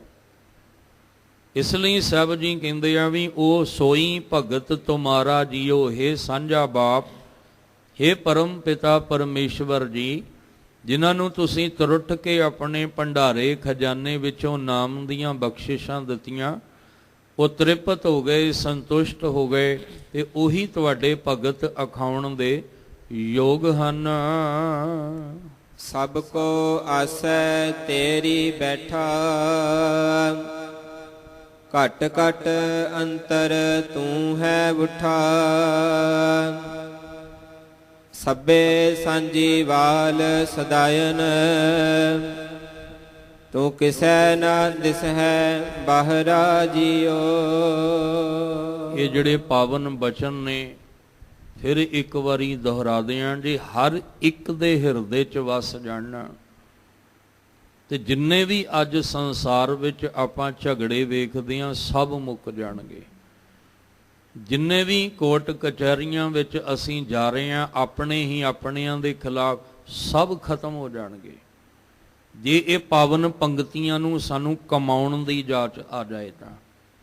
ਪਰ ਪੜ੍ਹਨਾ ਸੌਖਾ ਹੈ, ਸੁਣਨਾ ਸੌਖਾ ਹੈ, ਗੱਲ ਤੇ ਕਮਾਉਣਾ ਹੈ ਨਾ। ਕਮਾਉਣਾ ਹੀ ਤੇ ਔਖਾ ਹੈ। ਧੰਨ ਗੁਰੂ ਅਰਜਨ ਦੇਵ ਮਹਾਰਾਜ ਜੀ ਕਹਿੰਦੇ ਸਭ ਕੋ ਆਸੈ ਤੇਰੀ ਬੈਠਾ। ਸਾਰੇ ਹੀ ਤੇਰੇ ਆਸ ਤੇ ਬੈਠੇ ਆ, ਸਾਰੇ ਹੀ ਤੇਰੇ ਆਸਰੇ ਤੇ ਬੈਠੇ ਆ, ਕਿਉਂਕਿ ਸਭਨਾਂ ਦਾ ਆਸਰਾ ਹੀ ਉਹ ਹੈ। ਜਾਂ ਆਸ ਕਹਿ ਲਓ ਜਾਂ ਆਸਰਾ ਕਹਿ ਲਓ, ਸਾਰੇ ਤੇਰੇ ਹੀ ਆਸਰੇ ਬੈਠੇ ਆ ਜਾਂ ਸਭ ਤੇਰੀ ਆਸ ਤੇ ਹੀ ਬੈਠੇ ਆ। ਕੋਈ ਰਾਮ ਕਹਿਣ ਵਾਲਾ, ਕੋਈ ਰਹੀਮ ਕਹਿਣ ਵਾਲਾ, ਕੋਈ ਅੱਲਾ, ਕੋਈ ਗੋਡ, ਕੋਈ ਵਾਹਿਗੁਰੂ ਕਹਿਣ ਵਾਲਾ। ਮੰਗ ਤਾਂ ਸਾਰੇ ਹੀ ਤੇਰੇ ਤੋਂ ਰਹੇ ਨੇ, ਪਰ ਤੈਨੂੰ ਇੱਕ ਕਰਕੇ ਸਮਝਣਾ ਨਹੀਂ ਚਾਹੁੰਦੇ।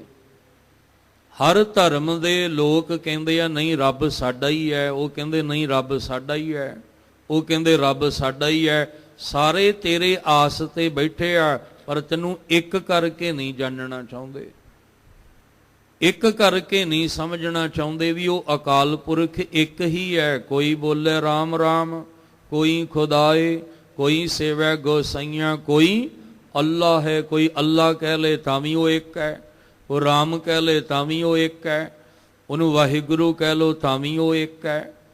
ਜਿੰਨੇ ਅਨੰਤ ਨਾਮ ਨੇ ਉਹ ਇੱਕ ਦੇ ਹੀ ਨੇ, ਇੱਕ ਹੀ ਹੈ ਜਿਹਦੇ ਅਨੰਤ ਨਾਮ ਨੇ ਸੰਸਾਰ ਦੇ ਵਿੱਚ। ਪਰ ਅਸੀਂ ਅਨੰਤ ਨਾਮ ਨਾਲ ਜੁੜਨਾ ਚਾਹੁੰਦੇ ਹਾਂ, ਇੱਕ ਨਾਲ ਨਹੀਂ ਜੁੜਨਾ ਚਾਹੁੰਦੇ। ਪਰ ਸੱਚ ਇਹ ਹੈ ਕਿ ਸਭ ਤੇਰੀ ਆਸ ਤੇ ਬੈਠੇ ਹਨ। ਘਟ ਘਟ ਅੰਤਰ ਤੂੰ ਹੈ ਬੁੱਠਾ। ਘਟ ਹਿਰਦਾ, ਹਰ ਇੱਕ ਦੇ ਹਿਰਦੇ ਵਿੱਚ ਉਹ ਆਪ ਬੈਠਾ ਹੋਇਆ ਹੈ। ਹਰ ਇੱਕ ਦੇ ਹਿਰਦੇ ਵਿੱਚ ਅਸੀਂ ਕਹਿੰਦੇ ਹਾਂ ਇਹ ਹਿੰਦੂ ਹੈ, ਮੁਸਲਮਾਨ ਹੈ, ਇਹ ਸਿੱਖ ਹੈ, ਇਹ ਈਸਾਈ ਹੈ, ਇਹ ਬੋਧੀ ਹੈ, ਇਹ ਜੈਨੀ ਹੈ, ਇਹ ਫਲਾਣਾ ਹੈ, ਪਰ ਸਾਰਿਆਂ ਦੇ ਹਿਰਦਿਆਂ ਵਿੱਚ ਵੇਖੋ ਬੈਠਾ ਤੇ ਇੱਕ ਹੀ ਹੈ। ਸਰੀਰ ਕਰਕੇ ਆਪਾਂ ਵੰਡੀਆਂ ਪਾ ਲਈਆਂ, ਸਰੀਰ ਕਰਕੇ ਕਿਸੇ ਨੇ ਸੁੰਨਤ ਕਰਾ ਲਈ, ਕਿਸੇ ਨੇ ਮੁੰਡਨ ਕਰਾ ਲਿਆ, ਪਰ ਇਸ ਸਰੀਰ ਅੰਦਰ ਤਾਂ ਵੇਖਣਾ ਸੀ। ਐਵੇਂ ਨਹੀਂ ਸੀ ਜਨਕ ਦੇ ਦਰਬਾਰ ਦੇ ਵਿੱਚ ਇਹ ਜਿਹੜਾ ਉਹਨੇ ਅਸ਼ਟਾਵਕਰ ਨੇ ਆਖਿਆ, ਕਹਿੰਦੇ ਬੜਾ ਵੱਡਾ ਭੁਲੇਖਾ ਸੀ ਰਾਜਾ ਜਨਕ, ਮੈਂ ਸੋਚਿਆ ਤੂੰ ਬੜਾ ਵਿਦਵਾਨ ਹੈ, ਤੇਰੇ ਦਰਬਾਰ ਵਿੱਚ ਚੋਟੀ ਦੇ ਵਿਦਵਾਨ ਬੈਠੇ ਆ, ਪਰ ਅੱਜ ਤੇਰੇ ਦਰਬਾਰ ਵਿੱਚ ਆ ਕੇ ਭੁਲੇਖਾ ਨਿਕਲ ਗਿਆ। ਕੋਈ ਚੋਟੀ ਦੇ ਵਿਦਵਾਨ ਨਹੀਂ, ਇਹ ਸਿਰਫ ਚੰਮ ਦੇ ਵਿਦਵਾਨ ਬੈਠੇ ਆ। ਇਹ ਚਮੜੀ ਨੂੰ ਵੇਖ ਕੇ ਗੱਲਾਂ ਕਰਨ ਵਾਲੇ ਬੈਠੇ ਆ। ਚਮੜੀ ਦੇ ਅੰਦਰ ਜਿਹੜੀ ਜਰੱਬੀ ਜੋਤ ਹੈ ਉੱਥੇ ਤੱਕ ਤੇ ਪਹੁੰਚੇ ਹੀ ਨਹੀਂ ਅਜੇ। ਸਿਰਫ ਚੰਮ ਨੂੰ ਵੇਖ ਕੇ ਹੀ ਅਸੀਂ ਆਪਸ 'ਚ ਲੜੀ ਜਾਂਦੇ ਆ, ਇਹ ਹਿੰਦੂ ਹੈ, ਇਹ ਸਿੱਖ ਹੈ, ਇਹ ਮੁਸਲਮਾਨ ਹੈ, ਇਹ ਫਲਾਣਾ ਹੈ। ਅਸੀਂ ਚੰਮ ਨੂੰ ਵੇਖ ਕੇ ਹੀ ਲੜੀ ਜਾਂਦੇ ਆ, ਪਰ ਕਦੇ ਚੰਮ ਦੇ ਅੰਦਰ ਵੀ ਵੇਖਦੇ ਤੇ ਪਤਾ ਲੱਗਦਾ ਸਭ ਗੋਬਿੰਦ ਹੈ, ਸਭ ਗੋਬਿੰਦ ਹੈ, ਗੋਬਿੰਦ ਬਿਨ ਨਹੀਂ ਕੋਈ। ਜਦੋਂ ਇੱਥੇ ਪਹੁੰਚਦੇ ਤੇ ਝਗੜੇ ਹੀ ਮੁੱਕ ਜਾਣੇ ਸੀ ਸਾਡੇ। ਵੰਡੀਆਂ ਜੰਡੀਆਂ ਪਾ ਕੇ ਆਪਾਂ ਬੈਠ ਗਏ ਆ, ਇਹ ਖਤਮ ਹੀ ਹੋ ਜਾਣੀਆਂ ਸਨ, ਪਰ ਉੱਥੇ ਤੱਕ ਪਹੁੰਚੇ ਕੌਣ ਹੁਣ? ਸਭ ਕਹਿੰਦੇ ਘਟ ਘਟ ਅੰਤਰ, ਹਰ ਇੱਕ ਦੇ ਹਿਰਦੇ ਵਿੱਚ ਤੂੰ ਹੈ ਬੁੱਠਾ, ਤੂੰ ਆਪ ਹੀ ਵਸਿਆ ਹੋਇਆ ਹੈ।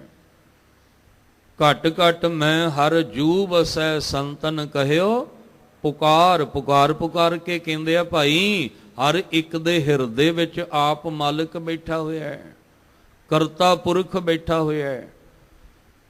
ਸਭੇ ਸਾਂਝੀ ਵਾਲ ਸਦਾਇਨ, ਸਾਰੇ ਆਪਾਂ ਸਾਂਝੀ ਵਾਲਤਾ ਦੇ ਜਿਹੜੇ ਆ ਉਹ ਸਾਰੇ ਆ ਭਾਈਵਾਲ ਆ। ਆਪਾਂ ਸਾਰੇ ਜਿੰਨੇ ਵੀ ਆਪਾਂ ਸਾਰੇ ਆ, ਆਪਾਂ ਸਾਰੇ ਹੀ ਭਾਈਵਾਲ ਆ, ਕਿਉਂਕਿ ਸਾਡੇ ਸਾਰਿਆਂ ਦੀ ਸਾਂਝ ਇੱਕ ਅਕਾਲ ਪੁਰਖ ਨਾਲ ਹੈ। ਪਰ ਗੁਰੂ ਸਾਹਿਬ ਜੀ ਨੇ ਦੇਖ ਕੇ ਆਖਿਆ ਵੀ ਸਾਂਝੀ ਵਾਲ ਵਾਲੀ ਗੱਲ ਤਾਂ ਰਹੀ ਨਹੀਂ। ਨਾਨਕ ਦੁਨੀਆ ਕੈਸੀ ਹੋਈ, ਸਾਲਕ ਮਿਤ ਨ ਰਹਿਓ ਕੋਈ, ਭਾਈ ਬੰਦੀ ਹੇਤ ਚੁਕਾਇਆ। ਭਾਈ ਬੰਦੀ ਮੁੱਕ ਗਈ ਤੇ ਸਾਂਝੀਵਾਲ ਕਿੱਥੇ ਹੋਣੀ ਸੀ? ਸਾਂਝੀਵਾਲ ਤਾਂ ਸਾਰਿਆਂ ਨਾਲ ਸਾਂਝ ਭਾਈਚਾਰਾ ਕਿੱਥੇ ਰਹਿਣਾ ਸੀ? ਜਦ ਕਿ ਨਾਨਕ ਦੁਨੀਆ ਕੈਸੀ ਹੋਈ, ਆ ਦੁਨੀਆ ਇਦਾਂ ਦੀ। ਇੱਕ ਦਿਨ ਜ਼ਿਕਰ ਕੀਤਾ ਸੀ, ਜਦੋਂ ਅਸੀਂ ਆਪਣੇ ਬਜ਼ੁਰਗਾਂ ਕੋਲੋਂ ਸੁਣਦੇ ਹਾਂ, ਤੁਸੀਂ ਵੀ ਜਿਹੜੇ ਬਜ਼ੁਰਗ ਬੈਠੇ ਹੋ ਆਪ ਜੀ ਨੂੰ ਪਤਾ ਹੈ, ਇੱਕ ਟਾਈਮ ਸੀ ਕਿ ਪੱਗ ਵੱਟ ਭਰਾ ਬਣਦੇ ਸੀ। ਕਿੰਨਾ ਪਿਆਰ ਹੁੰਦਾ ਸੀ ਦਿਲਾਂ 'ਚ, ਇੰਨਾ ਦਿਲਾਂ 'ਚ ਪਿਆਰ ਹੁੰਦਾ ਸੀ ਕਿ ਪੱਗ ਵੱਟ ਭਰਾ ਬਣ ਜਾਂਦੇ ਸੀ, ਵੀ ਪੱਗ ਵਟਾ ਲੈਣੀ, ਭਰਾ ਬਣ ਜਾਣੇ। ਅੱਜ ਕੀ ਹੈ, ਪਹਿਲਾਂ ਪੱਗ ਵੱਟ ਭਰਾ ਹੁੰਦੇ ਸੀ, ਅੱਜ ਪੱਗ ਲੱਥ ਭਰਾ ਨੇ। ਅੱਜ ਇੱਕ ਦੂਜੇ ਦੀਆਂ ਪੱਗਾਂ ਲੱਥਣ ਨੂੰ, ਲਾਉਣ ਨੂੰ ਫਿਰਦੇ ਆ। ਕਿੱਥੇ ਗਈ ਆ ਸਾਂਝੀਵਾਲ? ਸਾਂਝੀਵਾਲ ਵਾਲੀ ਗੱਲ ਤੇ ਖਤਮ ਹੀ ਹੋ ਗਈ ਨਾ। ਇਹ ਸਾਰੇ ਜਿੰਨੇ ਵੀ ਹਿੱਸੇਦਾਰੀ ਆ, ਇਹ ਸਾਰੀਆਂ ਸਾਡੇ ਸਾਰਿਆਂ ਦਾ ਹੱਕ ਹੈ, ਕਿਉਂਕਿ ਇਹ ਧਰਤੀ ਕਰਤੇ ਦੀ ਹੈ, ਇਹ ਸੰਸਾਰ ਇਹ ਕੁਦਰਤ ਕਾਦਰ ਦਾ ਹੈ, ਤੇ ਆਪਾਂ ਸਾਰੇ ਹੀ ਉਸ ਕਾਦਰ ਦੇ ਬੱਚੇ ਆ। ਪਰ ਦੁਨੀਆ ਦੀ ਹਾਲਤ ਇਦਾਂ ਦੀ ਹੋ ਗਈ ਹੈ, ਭਾਈ ਬੰਦੀ ਹੇਤ ਚੁਕਾਇਆ। ਭਾਈ ਬੰਦੀਓ ਹੀ ਖਤਮ ਹੋ ਗਈ। ਜਿੱਥੇ ਪੱਗ ਪੱਟ ਭਰਾ ਬਣਨਾ ਸੀ, ਉੱਥੇ ਪੱਗ ਲੱਥ ਭਰਾ ਬਣਦੇ ਜਾ ਰਹੇ ਹਾਂ। ਇੱਕ ਦੂਜੇ ਦੀਆਂ ਪੱਗਾਂ ਆਪ ਹੀ ਅਸੀਂ ਲਾਉਣ ਤੇ ਲੱਗੇ ਹੋਏ ਹਾਂ। ਕਿਵੇਂ ਗੱਲ ਬਣੇਗੀ? ਗੁਰਬਾਣੀ ਪੜ੍ਹ ਲੈਣੀ ਬੜੀ ਸੌਖੀ ਹੈ, ਸੁਣ ਲੈਣੀ ਬੜੀ ਸੌਖੀ ਹੈ, ਪਰ ਇਹਦੇ ਤੇ ਅਮਲ ਕੌਣ ਕਰੇਗਾ? ਸਾਹਿਬ ਕਹਿ ਰਹੇ ਨੇ, ਮੇਰੇ ਮਾਲਕ ਜੀ ਸਭੇ ਸਾਂਝੀਵਾਲ ਸਦਾਇਣ, ਤੂੰ ਕਿਸੇ ਨਾ ਦਿਸਹਿ ਬਾਹਰਾ ਜੀਓ। ਤੂੰ ਕਿਸੇ ਤੋਂ ਵੀ ਬਾਹਰ ਨਹੀਂ ਦਿਸਦਾ, ਤੂੰ ਸਭਨਾਂ ਦੇ ਹਿਰਦੇ ਵਿੱਚ ਵਸਿਆ ਹੋਇਆ। ਹੇ ਅਕਾਲ ਪੁਰਖ ਵਾਹਿਗੁਰੂ ਜੀ, ਤੁਸੀਂ ਕੁਦਰਤ ਦੇ ਕਣ ਕਣ ਵਿੱਚ ਵਸੇ ਹੋਏ ਹੋ। ਹਰ ਇੱਕ ਦੇ ਜੀਵ ਦੇ ਵਿੱਚ ਤੁਸੀਂ ਵਸੇ ਹੋਏ ਹੋ। ਕੋਈ ਐਸੀ ਥਾਂ ਹੀ ਨਹੀਂ ਜਿੱਥੇ ਤੁਹਾਡਾ ਵਸੇਵਾ ਨਾ ਹੋਵੇ। ਅਸੀਂ ਸਿਰਫ ਬਾਹਰ ਦਾ ਹੁਲੀਆ, ਬਾਹਰ ਦਾ ਰੂਪ ਰੰਗ ਹੀ ਵੇਖ ਪਾ ਰਹੇ ਹਾਂ, ਪਰ ਇਹਦੇ ਅੰਦਰ ਕੀ ਹੈ ਉਹ ਦੇਖ ਨਹੀਂ ਪਾ ਰਹੇ। ਇਸ ਲਈ ਸਾਹਿਬ ਕਹਿੰਦੇ ਨੇ ਕਿ ਹੇ ਮਾਲਕ ਜੀ, ਤੂੰ ਸਾਰਿਆਂ ਦਾ ਸਾਂਝਾ ਮਾਈ ਬਾਪ ਹੈ, ਅਸੀਂ ਸਾਰੇ ਹੀ ਤੇਰੇ ਬਾਰਕ ਹਾਂ। ਪਰ ਉਹ ਗੱਲ ਵੱਖਰੀ ਹੈ ਕਿ ਤ੍ਰੈ ਗੁਣੀ ਮਾਇਆ ਦੀ ਲਪੇਟ ਵਿੱਚ ਆ ਕੇ ਅਸੀਂ ਨਫ਼ਰਤ ਇੰਨੀ ਪਾਲ ਬੈਠੇ ਹਾਂ ਕਿ ਇਹ ਭੁੱਲ ਹੀ ਗਏ ਹਾਂ ਕਿ ਇੱਕੋ ਹੀ ਮਾਤਾ ਦੇ ਪੇਟ ਵਿੱਚੋਂ ਜਨਮ ਲਿਆ, ਪਰ ਇੱਕੋ ਹੀ ਮਾਤਾ ਦੇ ਪੇਟ 'ਚੋਂ ਜਨਮ ਲੈ ਕੇ ਅੱਜ ਇੱਕ ਦੂਜੇ ਦੇ ਦੁਸ਼ਮਣ ਬਣੀ ਬੈਠੇ ਹਾਂ। ਇੱਕੋ ਹੀ ਮਾਤਾ ਜੀ ਦੇ ਸੀਨੇ ਨਾਲ ਲੱਗ ਕੇ ਪਹਿਲੀ ਖੁਰਾਕ ਜਿਹੜੀ ਲਈ ਮਾਂ ਦੇ ਰਾਹੀਂ, ਅੱਜ ਉਸੇ ਹੀ ਘਰ ਦੇ ਵਿੱਚ ਇੱਕ ਦੂਜੇ ਨੂੰ ਅਸੀਂ ਖਤਮ ਕਰਨ ਵਾਸਤੇ ਬੈਠੇ ਹਾਂ। ਉਹ ਭੁੱਲ ਗਏ, ਸਾਰਾ ਸਮਾਂ ਹੀ ਭੁੱਲ ਗਏ। ਪਰ ਸੱਚ ਤਾਂ ਇਹ ਹੈ ਕਿ ਆਪਾਂ ਸਾਰੇ ਸਾਂਝੀਵਾਲਤਾ ਦੇ ਜਿਹੜੇ ਹਿੱਸੇਦਾਰ ਹਾਂ, ਪਰ ਕੋਈ ਵੀ ਐਸਾ ਨਹੀਂ ਜਿਹਦੇ ਤੋਂ ਉਹ ਬਾਹਰ ਹੋਵੇ। ਹੇ ਅਕਾਲ ਪੁਰਖ ਵਾਹਿਗੁਰੂ ਜੀ, ਤੁਸੀਂ ਸਭਨਾਂ ਵਿੱਚ ਵਸਦੇ ਹੋ। ਤੂੰ ਆਪੇ ਗੁਰਮੁਖ ਮੁਕਤ ਕਰਾਏ ਹੈ, ਤੂੰ ਆਪੇ ਮਨ ਮੁਖ ਜਨਮ ਪਵਾਏ ਹੈ। ਨਾਨਕ ਦਾਸ ਤੇਰੇ ਬਲਿਹਾਰੇ, ਸਭ ਤੇਰਾ ਖੇਲ ਦਸਹਰਾ ਜੀਓ। ਹੇ ਅਕਾਲ ਪੁਰਖ ਵਾਹਿਗੁਰੂ ਜੀ, ਦੁਨੀਆ ਦੀ ਹਾਲਤ ਐਸੀ ਹੋ ਗਈ ਵੀ ਇੱਕ ਗੁਰਮੁਖ ਹੈ, ਇੱਕ ਮਨਮੁਖ ਹੈ, ਇੱਕ ਆਸਤਕ ਹੈ, ਇੱਕ ਨਾਸਤਕ ਹੈ। ਦੁਨੀਆ ਦੀ ਹਾਲਤ ਹੈ ਕਿ ਇੱਕ ਕੁੜਿਆਰ ਹੈ, ਇੱਕ ਸਚਿਆਰ ਹੈ, ਇੱਕ ਸੁਹਾਗਣ ਹੈ, ਇੱਕ ਦੁਹਾਗਣ ਹੈ, ਇੱਕ ਕੁਚੱਜੀ ਹੈ, ਇੱਕ ਸੁਚੱਜੀ ਹੈ, ਇੱਕ ਅਵਗੁਣਾ ਨਾਲ ਭਰਿਆ ਹੈ ਤੇ ਇੱਕ ਸ਼ੁਭ ਗੁਣਾ ਨਾਲ ਭਰਿਆ, ਇੱਕ ਗੰਦਗੀ ਨਾਲ ਭਰਿਆ ਤੇ ਇੱਕ ਖੁਸ਼ਬੂ ਨਾਲ ਭਰਿਆ ਹੈ। ਇਹ ਵਾਹਿਗੁਰੂ ਜੀ, ਦੁਨੀਆ ਨੇ ਤਾਂ ਵੰਡੀਆਂ ਪਾ ਲਈਆਂ। ਇੱਕ ਤੁਸੀਂ ਇਹਨਾਂ ਨੂੰ ਆਖਿਆ ਵੀ ਕਰਮ ਤੁਹਾਡਾ ਹੈ, ਮੈਂ ਤੇ ਸਾਰਿਆਂ ਦਾ ਸਾਂਝਾ ਮਾਈ ਬਾਪ ਹਾਂ। ਕਿਸੇ ਦੇ ਇੱਕ ਦੇ ਹੱਕ ਵਿੱਚ ਫੈਸਲਾ ਨਹੀਂ ਰੱਬ ਜੀ ਨੇ ਸੁਣਾਉਣਾ, ਉਹ ਤੇ ਸਾਰਿਆਂ ਦਾ ਮਾਈ ਬਾਪ ਹੈ, ਉਹ ਸਾਰਿਆਂ ਦਾ ਸਾਂਝਾ ਪਿਤਾ ਹੈ। ਉਹ ਬੱਚਿਆਂ ਨਾਲ ਵਿਤਕਰਾ ਨਹੀਂ ਕਰਦਾ। ਉਹ ਇਹ ਨਹੀਂ ਕਹਿੰਦਾ ਵੀ ਇਹਨੂੰ ਮੈਂ ਘੱਟ ਦੇਣਾ, ਇਹਨੂੰ ਵੱਧ ਦੇ। ਇਹ ਸਾਨੂੰ ਲੱਗਦਾ ਨਾ ਰੱਬ ਜੀ ਨੇ ਉਹਨੂੰ ਜ਼ਿਆਦਾ ਦੇ ਦਿੱਤਾ, ਮੈਨੂੰ ਘੱਟ ਦੇ ਦਿੱਤਾ। ਕਦੇ ਸੋਚਿਆ ਇੱਕੋ ਹੀ ਮਾਤਾ ਦੇ ਪੇਟ ਵਿੱਚੋਂ 2 ਬੱਚਿਆਂ ਨੇ ਜਨਮ ਲਿਆ, ਇੱਕ ਉਹ ਜਿਹੜਾ ਸਾਰੀ ਜ਼ਿੰਦਗੀ ਜਿਹਨੂੰ ਆਪਣਾ ਘਰ ਨਸੀਬ ਨਹੀਂ ਹੋਇਆ, ਔਰ ਇੱਕ ਉਹ ਹੈ ਜਿਹੜਾ ਮਹਿਲਾਂ ਵਿੱਚ ਰਹਿੰਦਾ ਹੈ। ਇੱਕ ਉਹ ਹੈ ਜਿਹਦੇ ਸਾਰੇ ਸੁੱਖ ਸੁਵਿਧਾ ਪ੍ਰਾਪਤ ਹੋ ਗਈਆਂ, ਮਹਿਲਾਂ ਵਿੱਚ ਰਹਿਣਾ, ਕਦੇ ਜ਼ਮੀਨ ਤੇ ਪੈਰ ਨਹੀਂ ਰੱਖਦਾ। ਇੱਕ ਉਹ ਹੈ ਜਿਹਦਾ ਜ਼ਮੀਨ ਤੋਂ ਪੈਰ ਕਦੇ ਉੱਠਿਆ ਹੀ ਨਹੀਂ, ਰਹਿੰਦਾ ਹੀ ਮਿੱਟੀ ਵਿੱਚ ਹੈ। ਹੁਣ ਇਹਦਾ ਮਤਲਬ 2 ਸਕੇ ਭਰਾ ਨੇ, ਪਰ ਦੋਵੇਂ ਸਕਾਂ ਭਰਾਵਾਂ ਦੇ ਵਿੱਚ ਇੱਕ ਕੋਲ ਬਹੁਤ ਕੁਝ, ਇੱਕ ਕੋਲ ਕੁਛ ਵੀ ਨਹੀਂ ਹੈ। ਇਹਦਾ ਮਤਲਬ ਰੱਬ ਜੀ ਨੇ ਵਿਤਕਰਾ ਕੀਤਾ ਹੈ, ਰੱਬ ਜੀ ਨੇ ਫਰਕ ਰੱਖਿਆ ਵੀ ਇਹਨੂੰ ਵੱਧ ਦੇ ਦਿੱਤਾ, ਇਹਨੂੰ ਘੱਟ ਦੇ ਦਿੱਤਾ। ਕਿ ਮਾਲਕ ਨੇ ਫਰਕ ਰੱਖ ਦਿੱਤਾ ਦੋਵਾਂ 'ਚ? ਨਹੀਂ, ਮਾਲਕ ਜੀ ਨੇ ਆਖਿਆ ਸੀ ਠੀਕ ਹੈ, ਏਕ ਪਿਤਾ ਏਕ ਸਕੇ ਹਮ ਬਾਰਕ, ਸਾਰੇ ਅਸੀਂ ਬੱਚੇ ਉਹਦੇ ਹਾਂ ਤੇ ਉਹ ਇੱਕੋ ਹੀ ਸਾਡਾ ਪਿਤਾ ਹੈ। ਪਰ ਉਹਨੇ ਇੱਕ ਗੱਲ ਕਹੀ ਸੀ, ਬੱਚਿਓ ਆਪਾਂ ਵੀ ਕਹਿੰਦੇ ਆ ਕਿ ਤੁਹਾਨੂੰ ਹੁਣ ਪੜ੍ਹਾ ਲਿਖਾ ਦਿੱਤਾ, ਤੁਸੀਂ ਹੁਣ ਵੱਡੇ ਹੋ ਗਏ ਹੋ, ਹੁਣ ਆਪਣੀਆਂ ਕਮਾਈਆਂ ਆਪ ਕਰੋ, ਕਹਿੰਦੇ ਆ ਨਾ। ਹੁਣ ਆਪਣੇ ਪੈਰਾਂ ਤੇ ਤੁਸੀਂ ਖਲੋ ਗਏ ਹੋ, ਹੁਣ ਆਪਣੇ ਆਪਣੇ ਰਾਹ ਤੁਸੀਂ ਚੁਣੋ। ਤੇ ਮਾਲਕ ਨੇ ਵੀ ਆਖਿਆ ਮੈਂ ਸਾਰੇ ਜੀਵ ਪੈਦਾ ਕਰ ਦਿੱਤੇ ਆ, ਪਰ ਤੁਹਾਡੇ ਕਰਮ ਦੇਖ ਕੇ ਤੁਹਾਨੂੰ ਫਲ ਦੇਣਾ ਹੈ। ਕਿਸੇ ਨਾਲ ਵਿਤਕਰਾ ਨਹੀਂ ਮੈਂ ਕਰਨਾ, ਕਿਸੇ ਨੂੰ ਥੋੜਾ ਕਿਸੇ ਨੂੰ ਬਹੁਤਾ ਨਹੀਂ ਦੇਣਾ। ਹਾਂ, ਜਿੱਦਾਂ ਦਾ ਕਰਮ ਕਰੋਗੇ ਫਲ ਲੈ ਲਓਗੇ, ਜਿੱਦਾਂ ਦੀ ਸੋਚ ਰੱਖੋਗੇ ਉਦਾਂ ਦਾ ਫਲ ਲੈ ਲਓਗੇ। ਘਰ ਵਿੱਚ ਪਿਤਾ ਨੇ ਆਖਿਆ ਇੱਕ ਬੱਚੇ ਨੂੰ ਬੇਦਖਲ ਕਰ ਦੇਣਾ ਤੇ ਇੱਕ ਨੂੰ ਮੈਂ ਸਾਰੀ ਜਾਇਦਾਦ ਦੇ ਦੇਣੀ ਹੈ। ਪਿਤਾ ਨੇ ਇਹ ਫੈਸਲਾ ਕਿਉਂ ਲਿਆ? ਦੋਵਾਂ ਦੇ ਸੁਭਾਅ ਨੂੰ ਵੇਖ ਕੇ, ਦੋਵਾਂ ਦੀਆਂ ਆਦਤਾਂ ਨੂੰ ਵੇਖ ਕੇ, ਦੋਵਾਂ ਦੀ ਸੋਚ, ਦੋਵਾਂ ਦੇ ਕਰਮ ਨੂੰ ਦੇਖ ਕੇ ਗੁਰੂ ਨਾਨਕ ਸਾਹਿਬ ਜੀ ਨੇ ਫੈਸਲਾ ਕਿਉਂ ਲਿਆ ਵੀ ਭਾਈ ਲਹਿਣਾ ਜੀ ਨੂੰ ਗੁਰਤਾ ਗੱਦੀ ਦੇਣੀ ਹੈ। ਬਾਬਾ ਸ਼੍ਰੀ ਚੰਦ ਜੀ ਵੀ ਮੌਜੂਦ ਨੇ, ਬਾਬਾ ਲਖਮੀ ਦਾਸ ਜੀ ਵੀ ਮੌਜੂਦ ਨੇ, ਪਰ ਕੁਛ ਤਾਂ ਮਹਾਰਾਜ ਨੇ ਵੇਖਿਆ ਨਾ, ਇਹ ਉਹਨਾਂ ਨੂੰ ਲੱਗਦਾ ਵੀ ਫੈਸਲਾ ਗਲਤ ਹੈ, ਸਾਨੂੰ ਇਹ ਗੱਦੀ ਮਿਲਣੀ ਚਾਹੀਦੀ ਹੈ। ਪਰ ਗੁਰੂ ਨਾਨਕ ਸਾਹਿਬ ਨੇ ਵਿਤਕਰਾ ਨਹੀਂ ਕੀਤਾ, ਗੁਰੂ ਅੰਗਦ ਸਾਹਿਬ ਨੇ ਵਿਤਕਰਾ ਨਹੀਂ ਕੀਤਾ, ਗੁਰੂ ਅਮਰਦਾਸ ਪਾਤਸ਼ਾਹ ਨੇ ਵਿਤਕਰਾ ਨਹੀਂ ਕੀਤਾ। ਕੀ ਦੇਖਿਆ ਵੀ ਇਸ ਤਖਤ ਦੇ ਯੋਗ ਕੌਣ ਹੈ, ਇਸ ਤਖਤ ਦੇ ਲਾਇਕ ਕੌਣ ਹੈ। ਗੁਰੂ ਹਰਗੋਬਿੰਦ ਸਾਹਿਬ ਪਾਤਸ਼ਾਹ ਜੀ ਦੇ ਸਨਮੁਖ ਉਹਨਾਂ ਦੇ ਆਪਣੇ ਪੁੱਤਰ ਨੇ, ਪਰ ਨਹੀਂ, ਉਹਨਾਂ ਨੇ ਆਪਣੇ ਪੋਤੇ ਨੂੰ ਸਮਝਿਆ ਵੀ ਇਸ ਵੇਲੇ ਜ਼ਿੰਮੇਵਾਰੀ ਇਹਨੂੰ ਦੇਣੀ ਚਾਹੀਦੀ ਹੈ। ਫਿਰ ਸਮਝਿਆ ਵੀ ਇਹ ਜ਼ਿੰਮੇਵਾਰੀ ਗੁਰੂ ਹਰਕ੍ਰਿਸ਼ਨ ਸਾਹਿਬ ਨੂੰ, ਫਿਰ ਪਰਤ ਕੇ ਗੁਰੂ ਹਰਗੋਬਿੰਦ ਸਾਹਿਬ ਦੇ ਸਪੁੱਤਰ ਗੁਰੂ ਤੇਗ ਬਹਾਦਰ ਸਾਹਿਬ ਜੀ ਨੂੰ ਇਹ ਜ਼ਿੰਮੇਵਾਰੀ ਮਿਲਦੀ ਹੈ। ਪਹਿਲਾਂ ਨਹੀਂ ਇਹ ਮਿਲੀ, ਕਿਉਂਕਿ ਉਸ ਵੇਲੇ ਯੋਗ ਗੁਰੂ ਹਰਿਰਾਏ ਸਾਹਿਬ ਜੀ ਨੂੰ ਸਮਝਿਆ।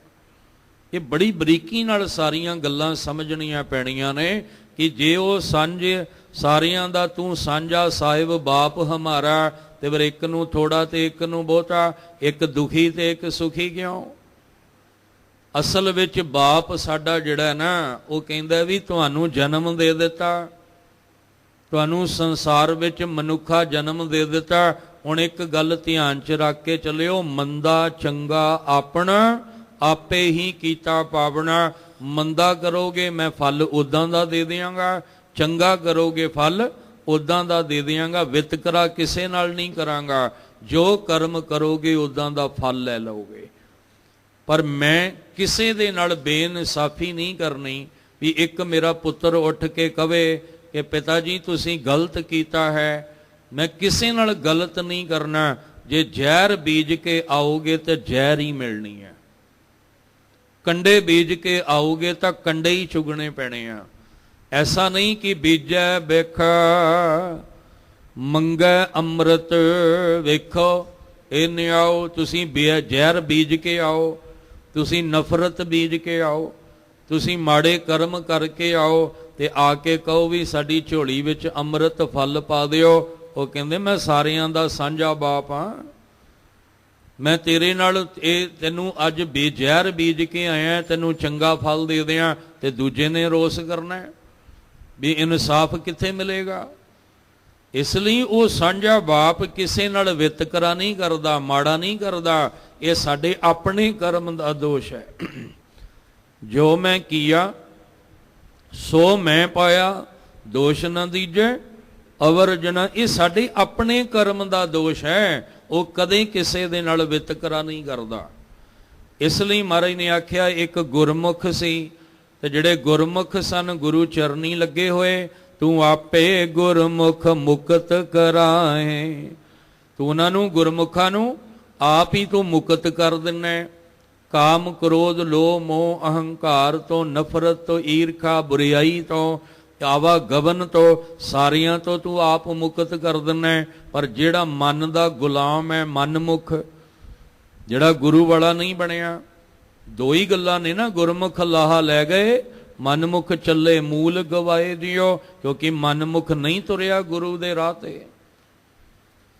ਹੁਣ ਸਾਹਿਬ ਕਹਿੰਦੇ ਜਿਹੜੇ ਗੁਰਮੁਖ ਸਨ ਉਹਨਾਂ ਨੂੰ ਤੂੰ ਆਪ ਹੀ ਮੁਕਤ ਕਰਵਾ ਦਿੱਤਾ, ਪਰ ਤੂੰ ਆਪੇ ਮਨਮੁਖ ਜਨਮ ਪਵਾਏ।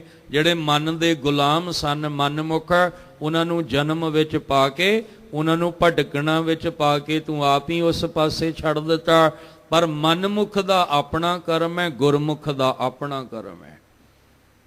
ਕਰਮੀ ਆਪੋ ਆਪਣੀ ਕੇ ਨੇੜੇ ਕਹਿ ਦੂਰ।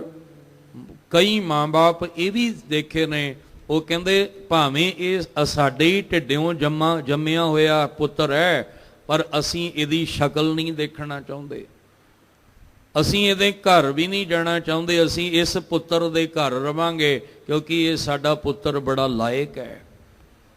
ਇਸੇ ਤਰ੍ਹਾਂ ਮਹਾਰਾਜ ਜੀ ਕਹਿੰਦੇ ਨੇ ਉਹ ਪਰਮੇਸ਼ਵਰ ਗੁਰਮੁਖਾਂ ਨੂੰ ਆਪਣੇ ਗਲ ਨਾਲ ਲਾ ਕੇ ਮੁਕਤ ਕਰ ਦਿੰਦਾ ਹੈ। ਤੇ ਇੱਕ ਮਨਮੁਖ ਜਿਹੜੇ ਨਹੀਂ, ਮਨਮੁਖ ਆਪਣੀ ਮਰਜ਼ੀ ਕਰਦੇ ਆ, ਉਹ ਕਹਿੰਦੇ ਪਿਤਾ ਜੀ ਸਾਨੂੰ ਤੁਹਾਡੀ ਲੋੜ ਨਹੀਂ, ਅਸੀਂ ਨਹੀਂ ਚੱਲਣਾ ਤੁਹਾਡੇ ਹੁਕਮ ਅਨੁਸਾਰ, ਅਸੀਂ ਨਹੀਂ ਮੰਨਣੀ। ਤੇ ਪਿਤਾ ਜੀ ਕਹਿੰਦੇ ਫਿਰ ਠੀਕ ਹੈ, ਤੁਰਿਆ ਰਹਿ, ਫਿਰ ਤੂੰ ਤੁਰਿਆ ਰਹਿ, ਫਿਰ ਆਪਣ ਭਾਣੇ ਜੋ ਚੱਲੇ ਭਾਈ ਵਿਛੜ ਚੋਟਾਂ ਖਾ, ਫਿਰ ਤੂੰ ਵਿਛੜ ਕੇ ਚੋਟਾਂ ਹੀ ਖਾਏਗਾ। ਇਸ ਲਈ ਆਖਿਆ ਤੂੰ ਆਪੇ ਮਨਮੁਖ ਜਨਮ ਪਵਾਏ ਹੈ। ਜਨਮ ਵਿੱਚ ਪਾ ਕੇ ਆਪੇ ਹੀ ਉਹਨਾਂ ਨੂੰ ਭਟਕਣਾ ਵਿੱਚ ਪਾਉਣ ਵਾਲੇ ਵੀ ਤੁਸੀਂ ਹੋ। ਨਾਨਕ ਗੁਰੂ ਅਰਜਨ ਦੇਵ ਮਹਾਰਾਜ ਕਹਿੰਦੇ ਦਾਸ ਤੇਰੇ ਬਲਹਾਰੈ। ਇਹ ਦਾਸ ਤੁਹਾਡੇ ਤੋਂ ਬਲਹਾਰੇ ਜਾਂਦਾ ਹੈ। ਕਿਹਦੇ ਤੋਂ? ਤੂੰ ਸਾਂਝਾ ਸਾਹਿਬ ਬਾਪ ਹਮਾਰਾ, ਤੂੰ ਸਾਡਾ ਪਿਤਾ ਹੈ, ਤੂੰ ਸਾਡੇ ਲਈ ਸਾਡੀ ਮਾਤਾ ਹੈ, ਸਾਡਾ ਪਾਲਣਾ ਕਰਨ ਵਾਲੇ ਤੁਸੀਂ ਹੋ। ਇਸ ਲਈ ਮੈਂ ਤੁਹਾਡੇ ਤੋਂ ਬਲਹਾਰੇ ਜਾਵਾਂ। ਸਭ ਤੇਰਾ ਖੇਲ ਦਸਹਰਾ ਜੀਓ, ਆ ਸਾਰਾ ਤਮਾਸ਼ਾ, ਇਹ ਸਾਰੀ ਖੇਡ ਇਹ ਤੁਹਾਡੀ ਹੋਈ ਰਚੀ ਹੋਈ ਹੈ। ਇਹ ਜਿੰਨੇ ਵੀ ਕੌਤਕ ਵਰਤ ਰਹੇ ਆ, ਇਹ ਸਾਰੇ ਦੇ ਸਾਰੇ ਤੁਹਾਡੇ ਹੀ ਜਿਹੜੇ ਨੇ ਇਹ ਬਣਾਏ ਹੋਏ ਨੇ। ਜਿਹਨੂੰ ਇਹ ਖੇਡ ਸਮਝ ਵਿੱਚ ਆ ਗਈ, ਉਹ ਵੀ ਫਿਰ ਉਹਦੇ ਮਾਲਕ ਦੇ ਹੁਕਮ ਵਿੱਚ ਚੱਲਦਾ ਹੈ, ਭਾਣੇ ਵਿੱਚ ਚੱਲਦਾ ਹੈ, ਤੇ ਅਰਦਾਸ ਕਰਦਾ ਹੈ, ਮਾਲਕ ਜੀ ਮੈਂ ਆਗਿਆਕਾਰੀ ਬਣਨ ਲਈ ਆਇਆ, ਇਸ ਲਈ ਜਿਉਂ-ਜਿਉਂ ਤੇਰਾ ਹੁਕਮ ਤਿਵੈ ਤਿਉਂ ਹੋਵਣਾ, ਜੈ ਜੈ ਰੱਖੇ ਆਪ ਤੈਂ ਜਾਹੇ ਖੜੋਵਣਾ। ਐਸਾ ਪ੍ਰਚਾਰ ਕਰੀਏ, ਭਾਵੇਂ ਉਹ ਅਸੀਂ ਧਰਮਾਂ 'ਚ ਵੰਡੇ ਹਾਂ, ਹਿੰਦੂ, ਮੁਸਲਮਾਨ, ਸਿੱਖ, ਈਸਾਈ, ਬੋਧੀ, ਜੈਨੀ, ਪਰ ਪ੍ਰਚਾਰ ਇਹ ਨਫ਼ਰਤ ਫੈਲਾਉਣ ਵਾਲਾ ਨਾ ਕਰੀਏ। ਨਫ਼ਰਤ ਫੈਲਾ ਕੇ ਲੋਕਾਂ ਨੂੰ ਆਪਸ ਵਿੱਚ ਲੜਾਉਣ ਵਾਲਾ ਪ੍ਰਚਾਰ ਨਾ ਕਰੀਏ। ਅਸੀਂ ਉਹ ਪ੍ਰਚਾਰ ਕਰੀਏ ਕਿ ਦਿਲਾਂ ਵਿੱਚੋਂ ਨਫ਼ਰਤ ਖਤਮ ਹੋ ਜਾਏ। ਉਹ ਪ੍ਰਚਾਰ ਕਰੀਏ ਕਿ ਸਾਡੀਆਂ ਵੰਡੀਆਂ ਖਤਮ ਹੋ ਜਾਣ। ਅਸੀਂ ਸਾਰੇ ਰਲ ਮਿਲ ਕੇ ਬੈਠ ਕੇ ਕਹੀਏ ਏਕ ਪਿਤਾ ਏਕਸ ਕੇ ਹਮ ਬਾਰਿਕ। ਇੱਥੇ ਆ ਕੇ ਇਹੀ ਤੇ ਗੁਣ ਲੈਣਾ ਆਪਾਂ। ਬਿਸਰ ਗਈ ਸਭ ਤਾਤ ਪਰਾਈ, ਜਬ ਤੇ ਸਾਧ ਸੰਗਤ ਮੋਹਿ ਪਾਈ। ਨਾ ਕੋ ਬੈਰੀ ਨਹੀਂ ਬੇਗਾਨਾ, ਸਗਲ ਸੰਗ ਹਮਕੋ ਬਨ ਆਈ। ਜਿਸ ਦਿਨ ਗੁਰੂ ਦਰ ਤੇ ਆਉਂਦਿਆਂ, ਇਹ ਕਾਰਨ ਹੈ ਗੁਰੂ ਅਰਜਨ ਦੇਵ ਜੀ ਨੇ ਹਰਿਮੰਦਰ ਸਾਹਿਬ ਦਰਬਾਰ ਸਾਹਿਬ ਦੇ 4 ਦਰਵਾਜ਼ੇ ਇਸੇ ਲਈ ਰੱਖੇ ਸੀ। ਇਹ ਸਾਰਿਆਂ ਦਾ ਸਾਂਝਾ ਹੈ। ਅਸੀਂ ਜਿਸ ਗੁਰੂ ਘਰ 'ਚ ਬੈਠੇ ਹਾਂ, ਇੱਥੇ ਕਿਸੇ ਲਈ ਦਰਵਾਜ਼ਾ ਬੰਦ ਨਹੀਂ ਹੈ। ਸਾਰੇ ਹੀ ਧਰਮਾਂ ਦੇ ਲੋਕ ਆ ਕੇ ਰੱਬੀ ਬਾਣੀ ਦਾ ਰਸ, ਰੱਬੀ ਬਾਣੀ ਦੀਆਂ ਬਖਸ਼ਿਸ਼ਾਂ ਲੈ ਸਕਦੇ ਆ। ਇਹ ਥਾਂ ਸਾਰਿਆਂ ਲਈ ਸਾਂਝਾ ਬਰਾਬਰ ਹੈ।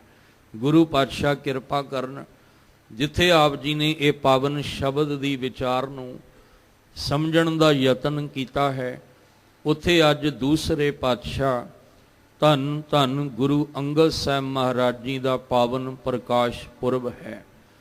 ਸਤਿਗੁਰੂ ਗੁਰੂ ਅੰਗਦ ਦੇਵ ਮਹਾਰਾਜ ਪਾਤਸ਼ਾਹ ਜੀ ਦਾ ਪਾਵਨ ਪ੍ਰਕਾਸ਼ 1504 ਮੱਤੇ ਦੀ ਸਰਾਂ, ਜਿੱਥੇ ਅੱਜ ਮੁਕਤਸਰ ਸਾਹਿਬ ਦਾ ਪਾਵਨ ਅਸਥਾਨ ਹੈ, ਫਿਰੋਜ਼ਪੁਰ ਦਾ ਇਲਾਕਾ, ਜਿੱਥੇ ਧੰਨ ਗੁਰੂ ਸਾਹਿਬ ਮਹਾਰਾਜ ਜੀ ਦਾ ਪ੍ਰਕਾਸ਼ ਬਾਬਾ ਫੇਰੂਮਲ ਜੀ ਤੇ ਉਹਨਾਂ ਦੇ ਸਤਿਕਾਰਯੋਗ ਮਾਤਾ ਦਇਆ ਕੌਰ ਜੀ ਦੇ ਘਰ ਵਿੱਚ ਹੁੰਦਾ ਹੈ।